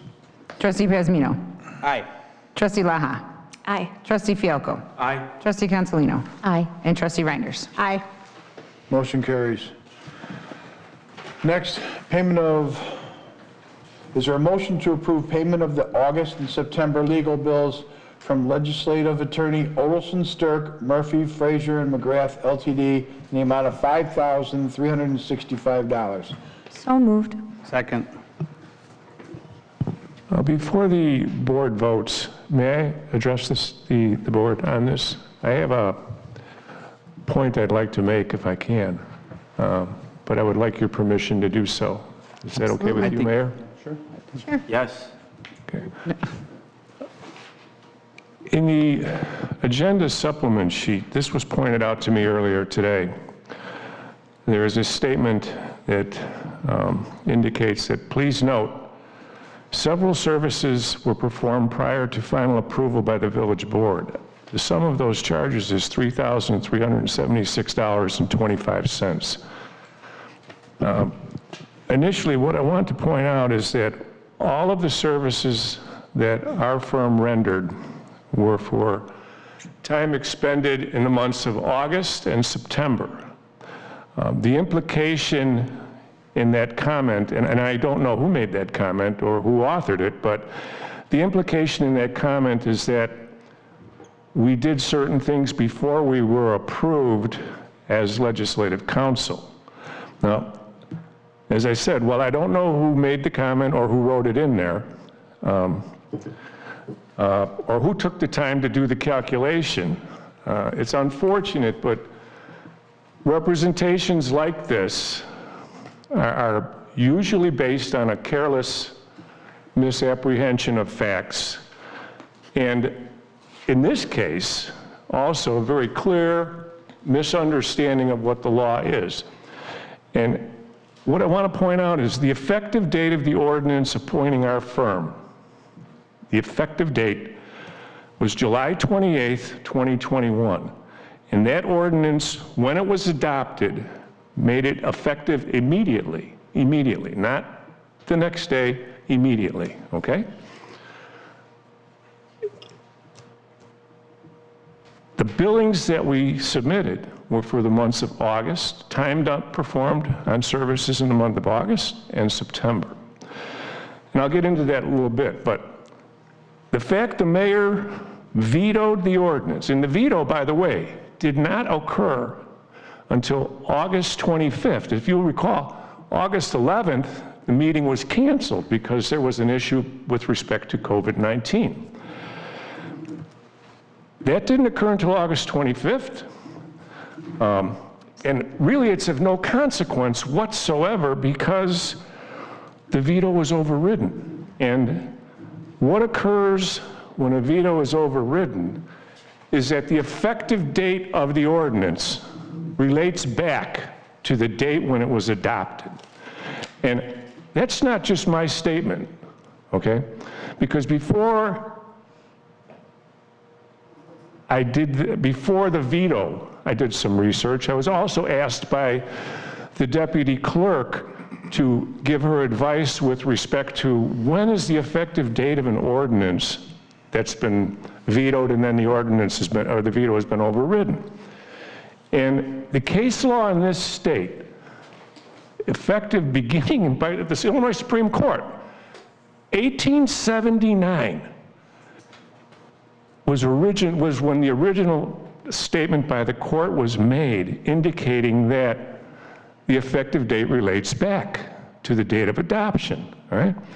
And the Supreme Court repeated that again in 1914.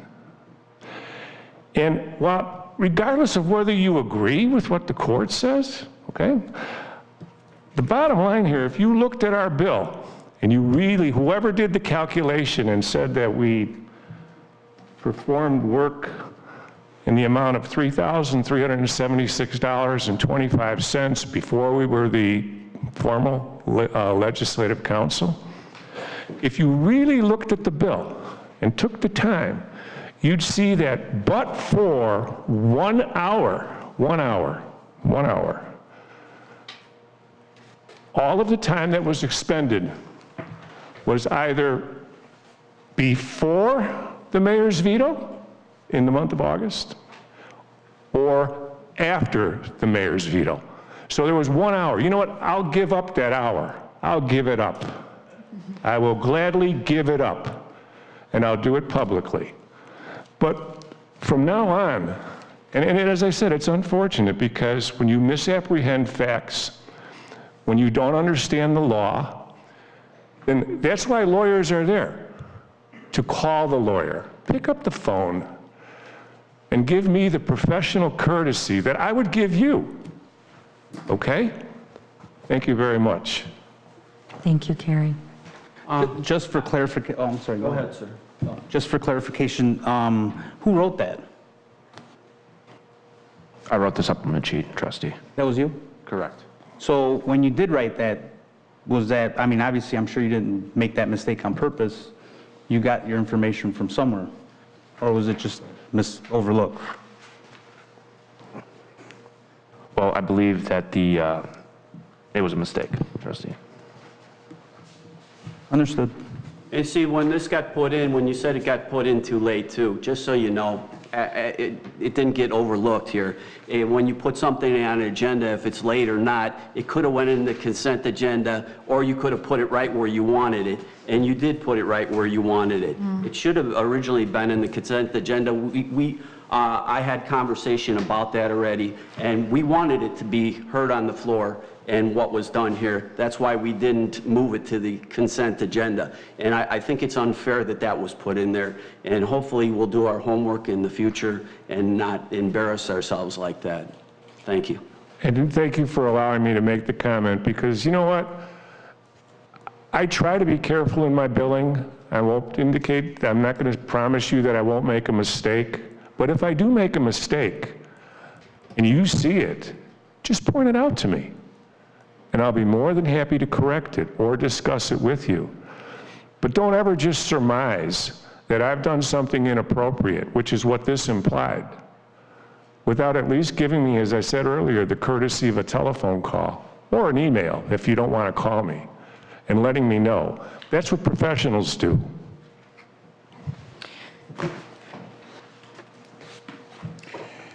Any other discussion? Madam Clerk, please call the roll.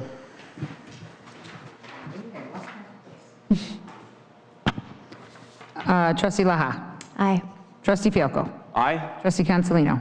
Aye. Trustee Reinders. Aye. Trustee Pazmino. Aye. Motion carries. Next, is there a motion to approve an intergovernmental agreement between the Village of Homer Glen and the Homer Township Road District regarding road salt? So moved. Second. Councilino. You got yours? Discussion. Yeah, we Is got the road district commissioner still here? Is Brent Portfolio still here? No? No. Okay. I have a question. I have two of them. Were there any changes to it? Do I have the right one? There was a copy on the dais that included the changes requested by the... Okay.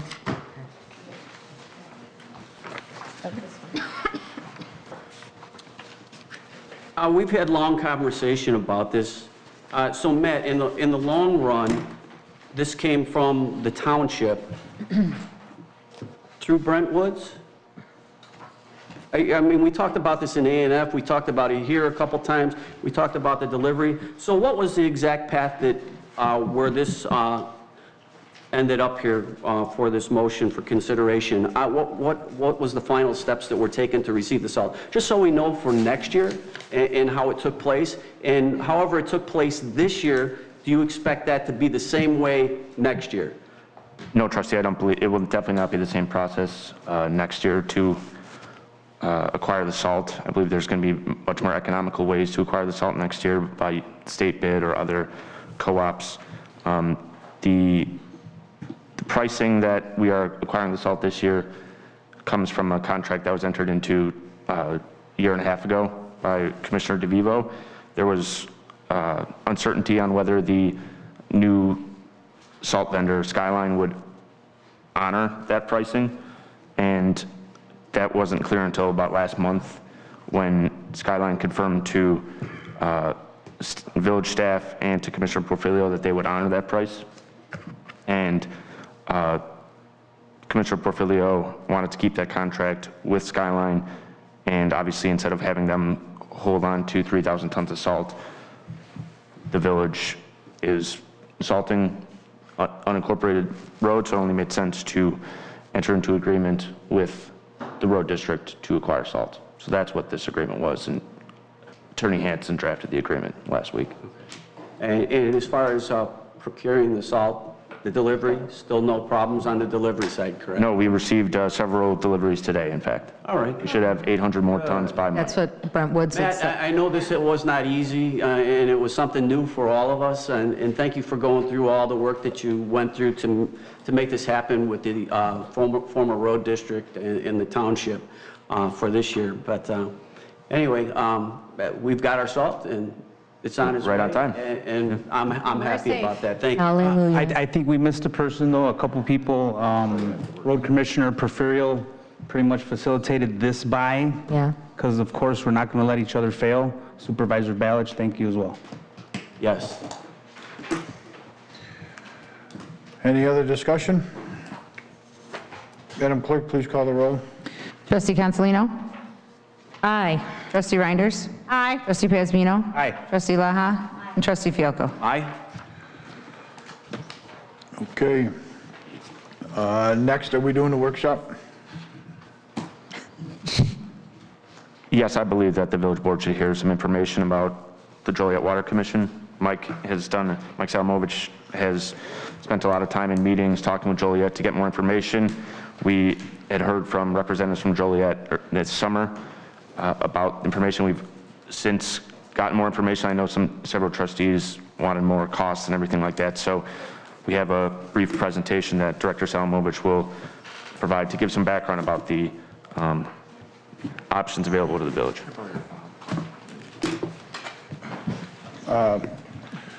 Well, before you start doing that, I've talked about this before. So for almost 7 years now, I've been on the water agency to see what we're going to be doing with Illinois American Water.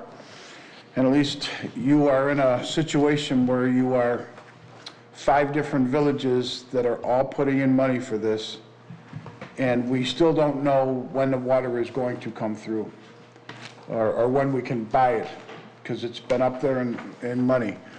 But the one with Joliet, I told him that in my opinion it would be the worst thing to do is sit down with Joliet. We did a little study on it. If we decided, and this figure is just, it's out of the air, it could cost us $50 to $70 million for us to join in with Joliet on this. And it would be just us. That's our share. If we stay with Illinois American Water, and again, we don't know how long this is going to be. It's been going to court now. I'm pretty sure this is probably 2007 is when it started. Yeah, And they just keep pushing it back and pushing it back and pushing it back.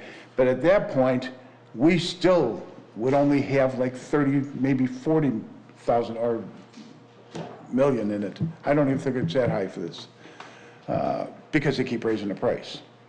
But if we discuss this, that just gives Illinois American Water just a little leverage, thinking that we're going to back off. We're not going to back off. We're going to get this thing so we can at least try to control this. Yeah. But if you have to put both of, there's 2 water pipes that'll be going in here. They're figuring 50 million for one and 70 million for the other. And that comes out of all the residents' pockets to pay for this. So if you think the water was expensive before, it's going to be probably 20 times more than. So my opinion on discussing this, it's like beating a dead horse. I don't want to beat the horse. So you guys want to talk about it? Knock your socks off. Well, it's admittedly maybe not the most exciting topic, but I think it would benefit the board to hear some more information before those decisions are made. The Joliet Water Commission has a strict deadline for when they need members to participate in their commission because they're working on a timeline that their wells will run out of water by the end of the decade. And they're expecting an answer from the village one way or another in the next few months. So I think that getting direction from the board will be very helpful, and then it will also kind of put in context the discussion of Illinois American Water whenever that decision needs to be made. I think we need to start from a single point, and Mayor Yukich is right. We need a water messiah to fix the problem that was created here over 20 years ago. We haven't found that yet. So, in the meantime, the way I understand it with the Joliet Water, and this might just help everybody, whether we're going to even do a workshop right now, is the Joliet water pipeline that would be coming in is only for new residents in certain portions of Homer Glen, that the residents of this community would not even be benefiting from that Joliet pipeline. I was told this is 70 years down the line we're planning for, but yet all the residents of this community would have to pay for it now, in addition to what we have going now. So is that factual or not? I think it's important there's a reason that the village is in a challenging situation now. And I think the goal of this whole conversation is to try to avoid putting people generations ahead in some boat. That's why this discussion is being had. Obviously, very expensive infrastructure and very difficult decision for the board. Here, like Mayor Yukich said, though, maybe we don't need to have the conversation, because if people have to pay for something they're not going to be able to use, and we're still using the other Illinois American Water, it doesn't even make sense to have the conversation. Because if I have to pay for the Joliet pipeline and I'm not being able to use it, and I'm still paying for Illinois American Water, I mean, that does not make any sense at all. So is that where we're at with it, or am I incorrect? Well, that's an understandable perspective. I think that taxpayer money goes into infrastructure that won't be used by the taxpayer all the time. This is a future investment for the better of the village. I'm not necessarily recommending one way or another, and I understand that those concerns about putting taxpayers on the hook now completely. I think it's just worth discussing for at least a few minutes. I agree with Mayor Yukich. I don't think it's worth the time. I think we have our Illinois American Water battle before us that has to be resolved. Getting into this project now just confuses the taxpayer. It would end up costing the taxpayer more money and not getting any immediate benefit from it, like reducing the cost of the water. That's what everybody wants, and this would not do that. So I agree with Mayor Yukich on this one, that we don't even need to have the conversation. Dan, originally like 6 months ago when I talked to Matt about this personally, I did look at, what kind of legacy we could leave behind for Homer Glen. But in the past 6 months, I think we can all agree a lot has changed with our economy and with our natural resource situation. And in thinking about that right now, and with property taxes going up this year, this is a huge weight to try to consider this when you're looking at you would be looking at another tax for water that we wouldn't be able to use. We're also looking at water, that we don't know what our situation is because we don't have the water messiah, unfortunately. And, our utilities are skyrocketing, and they're projecting that it's going to continue to go at this rate. So, I hate to table this discussion. I just don't think right now, with the way that we're going and what we're looking at with the Public Works Department, I don't know if this is something that we can visit at this time. But I do think, it's worth reading over the information a little bit. Like you guys get to go to those meetings. You know, we don't get to attend any of that. We don't get any of these selling points. And the only time we had it was, what month was that when we had the June? We had a super quick workshop, and I didn't feel like that was a lot, you know, enough information for us to really see what everything was about. And Mayor Yukich, you've attended some of those meetings, correct? Mm-hmm. And nothing sold it on you whatsoever, right? No, I don't want the whole amount to be put on this village. Agreed. I mean, am I happy with Illinois American Water and what they service is fine, but the price is absolutely ridiculous. And we've already been paying for this now for probably, like I said, 2007 is when it started. And they just keep dragging their feet and dragging their feet. But at the end of the day, the price that they had thrown out there was $70 million for the water. But that was also being paid for by Bolingbrook, which is the largest person that's going to be using this water in the first place. Then came us, then came Lamont and Romeoville and Woodridge. Or, you know. But the workshop conversation of involving the Joliet water, you are saying that you do not think that's a viable option to even look into the Joliet portion of it, correct? No. Right now, the figure that we're getting is $70 million. It doesn't mean it's going to go up from there, and it doesn't mean that we're going to even get the water. That's why we took the water line and put it in from Cedar to Gauger. So now it's ran all the way to the end of our border, and from there, we can put in more if we wanted to, and then we're in control of the water for them. Now, the rest of it, we wouldn't be, because the Illinois American Water, at the end of the day, too, still owns all the infrastructure. And that's getting old. So we're going to have some issues down the line there, too. I think we're going in water that we shouldn't be in right now. We're all going to drown if this comes to fruition.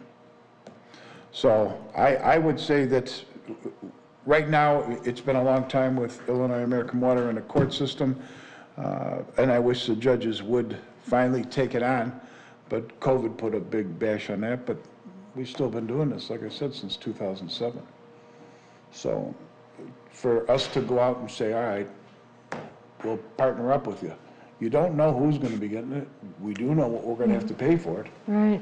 And we, at the end of the day, And if it's not even going to service the whole community, well, they'd have, well, that's where the pipes come in. And we don't own the pipes, so now they're going to sell the water to them, and then they can do the same thing to us. They can make it any price they want. Right. So you might have to pay $70 million for the lines, and it could cost you another $3 or $4 million in water, Yeah. just where they mark it up. Yeah. Mike, did you have any last thoughts before we kind of take a consensus? Yeah, I mean, really the purpose of the presentation tonight, you know, obviously we have been participating in the various meetings and discussions with Joliet regarding their proposed transmission line. So have many other communities. Each one of these communities at some point is bringing this information to their board. What Joliet is seeking is they've got a very tight deadline for this transmission line. Ultimately, it needs to be constructed and in operation by mid-2030. So in order to meet that schedule, they've kind of backtracked, you know, as far as the design, construction, and those sorts of things.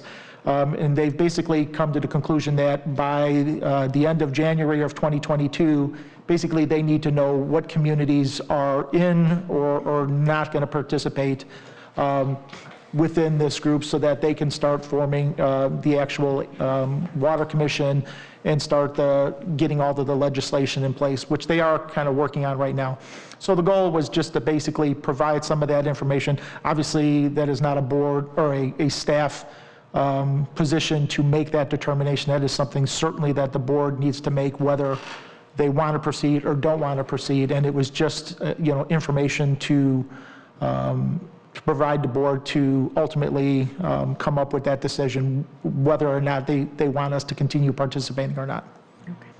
I think one of the biggest issues for the village with the Joliet plan is that a lot of the other communities that are participating, if they say, yes, we want to go forward, they're pledging their revenue from their water systems. They already have water systems, they have revenue coming in, and they're going to pledge those. You don't. So as a result, they're going to say, okay, how are you going to come up with your $70 million share? And I think that's a major problem. It will be a challenge. No, thank you. You guys want to take a consensus to table this? I don't even know if I tabled it. I think I did. Just a eliminate it. workshop. It's just a workshop? Yeah. Okay. Did you need some kind of answer though, Mike, right? At some point before the end of January, yes, we will need a, actually probably by sometime in December, we're going to need a response from the board, whether or not we're going to proceed. The sooner, Can we take, the better. can we take So that would be December 8th, or do you want to do it now? I don't, can we do it? I don't think I Can we- want to Under a let workshop them know provision, anything. Carrie, can we do that I now? don't think so. Or do we have to wait till it's actually on the agenda? Yep. Yeah, so we'll put that on December 8th. So if you have any final pleas, And send them again, out to everybody. and again, this was just providing the information. We're not Yeah. making, Well, no, and I think everybody should look at the information. sure. Thank you. Okay. Is there any old business? New business? I think, oh, wait a minute, there is old business. No. Was that under new or old? The, oh, new? Oh, I thought we talked about. Yeah. The new business has got the sports group agreements. Sorry. I think we're all. So, Ruben, are you handling that one, or? I'd like to start it off, sir. That's absolutely fine with me. All right. As everybody knows, the village has acquired a lot of the parks from the township. So with that, we took on I guess we're the new landlords for the sports teams. As everybody knows, the HAC, Homer Athletic Club, and the Homer Stallions, been around forever. We got to take care of our kids. They certainly do it for us as well. We're suggesting at this point that we come up with an agreement similar to the one that they had with the township. So what we did is we brought this on for discussion, and I apologize that this wasn't put in the packet, but we could probably move this into the next meeting for discussion, but I'd like to kind of get the groundwork out there. Well, how about if you do this? Because this is a lot to go over with them, and I would like to have us sit down with all the sports groups that are in the village, find out exactly what they're looking for, because then we can find out how much this is going to cost us, and the usage. The way that the township was run before with the sports clubs isn't a bad one that they had set up, but we got to be able to sit down with all the groups all at the same time, because they're all doing it in the same place. Can I suggest that we do it sooner than later, because we've been approaching them since the summer, we've been promising them that, and these kids, they need a home. That's And I don't know fine. how you feel about that, but I'd like to have a home for these guys. I have no issue with any evening that you would like. Let's just make sure that we all have the freedom to, because sometimes getting that many people together is also hard. Should we do it in a workshop? Should we have like a workshop with them to discuss? Can we schedule, I'd actually propose to have a workshop and then our next meeting in December, and have this present, please, if you would. Yeah. Yes? Thank you. I also think Trustee Rogers had a lot of concerns too, originally when we discussed it, so. Yeah, last meeting that I had set with Andrew, I don't know what happened. He never came in. Called him a few times, never answered the phone, so I kind of let it go and figured he'd call me back. But Andrew, he's in charge of HAC. I met with him 4 times. I know exactly what he wants. Yeah, because you met in the summer. New business, if you have a workshop on December 8th for this, does that accomplish everything that you're trying to get done at that point? Or does it need to be? I recommend a conference call before then with the mayor, perhaps myself, and both of the sports representatives, so that we lay the groundwork, so that when we have the meeting, we have something to work with. Because I was hoping to have that today, but again, this was not put in the agenda, although it was asked to. So can we, is that okay? That's fine. The earlier the better. This way, Yeah. because like you said, Can I make a recommendation then? Put the workshop in the beginning of the agenda so then you can vote on it after. Great idea. Like an hour before you want to have a meeting? You're going to need more than an hour. Oh, yeah, that's for sure, yeah. There's nothing that short. Okay. So what do you suggest? I suggest we do it, I was only thinking you were going to have the conference call. Well, that's why we were going to set up the groundwork. And just to add this program has been with the township for quite a few years. So it's something that's worked. It's not the end-all be-all. It's just something to give them a smooth transition over that's temporary so that they can have their season. Yeah. And they seem to be happy with the majority of the contract. Well, not to mention, they maintain everything. Yeah. So, I don't know. I think an hour is good enough as long as we do a little groundwork before that. Yes, if you get some of the groundwork done first, then Yes, sir. it would definitely go a lot faster. Okay. So December 8th meeting would start at 6 o'clock? I'd rather get something before December 8th. Oh. I mean, you guys were going to lay the ground rules before December 8th, but on December 8th, you'd have like a pre-meeting. Right, because at least this way, we have a baseline of where we're at. Sure, So, I'm just, I mean, you can pick, you got Thanksgiving coming up, then you've got Christmas coming up right after that, and everything starts getting extremely busy. You make the call. Allow me to recommend, I think December 8th is perfect. It's a perfect amount of time for us to get all the information, talk to everybody. I think it's a perfect date. Okay, so December 8th, we'll have a meeting starting at 6 o'clock for of course, for everybody. whatever it's called, workshop. That's fine. Not just Yeah, I agree. And you're setting up for how many hours? I think an hour's enough. Okay. I mean, we did a whole road district in an hour, right? Better be a very, I was just gonna better be say, a very lengthy we did conference The call. road district in an hour. As long as you get your conference call in first. Yes. Yeah. If you can have that done before, no, I'm just kidding. Okay, so the next thing then, Wait, so we got it set for December 8th? Okay, and it's going to be 6 o'clock? All right, we'll get a hold of whoever needs to get called, so we'll get that all done. And I'll work with you to get all the arrangements. All right. May I ask a question for new business, please? There was 2 residents that had talked about the deer calling, and I know that's a hot button. I don't know if you guys want to discuss it now. I don't know when the culling is supposed to happen. I don't know anything about it. I just know that I was contacted by quite a few residents about it. Matt, did you hear anything? They just requested a letter to be written. I don't know if that's something you guys are all in agreement No, well, I to or was something. I don't gonna know. ask him after the, but I do not have a lot of information. Back in August, the Will County Forest Preserve District asked if they can host a meeting here. So we held a meeting here, or the Forest Preserve District held a meeting here in late August. We put a couple Facebook posts out there to advertise it. My understanding is not many individuals attended, and I think that's part of the concern that there was not the notice. It wasn't our meeting, we just held it here. I'm not sure what the timeline is for the culling or what their usual process is. I think that's the misconception that a lot of the people had, that they thought that we held the meeting here, that it was the village that was actually holding the meeting and discussing the deer culling. Well, we did at one point because they wanted to kill them all. They just wanted everything dead. So that's why it went out to referendum and let the residents decide. Yeah. And I think they made a wonderful decision. Yes. Because every once in a absolutely. while, it's nice to see Bambi. Oh, yeah. I like seeing it. I guess my point was that the residents were looking for sort of a letter written from the board. We can go I mean, but if you're going to write it, I think every trustee should have a consensus on it, and then we can get their letter written as soon as Absolutely possible. fine. I would rather have the whole board myself. Thank you. And they know it. Yeah.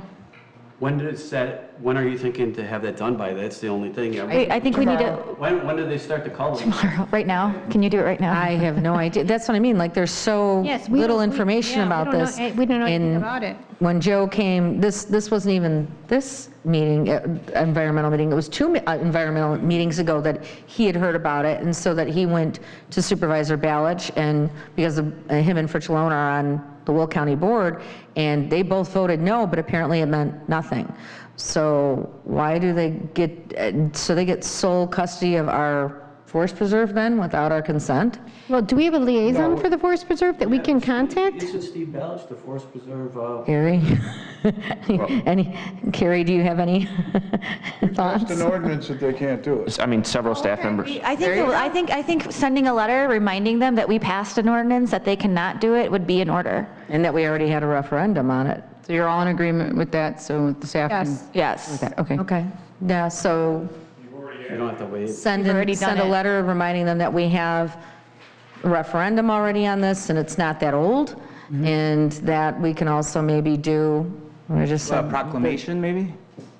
No. No? Proclamation break- Ordinance, I think an ordinance would have more, Yeah, proclamation. would the, would, I think you can simply. we could send a letter prior to. ordinances for everything these days, so. Wait, too many people talking.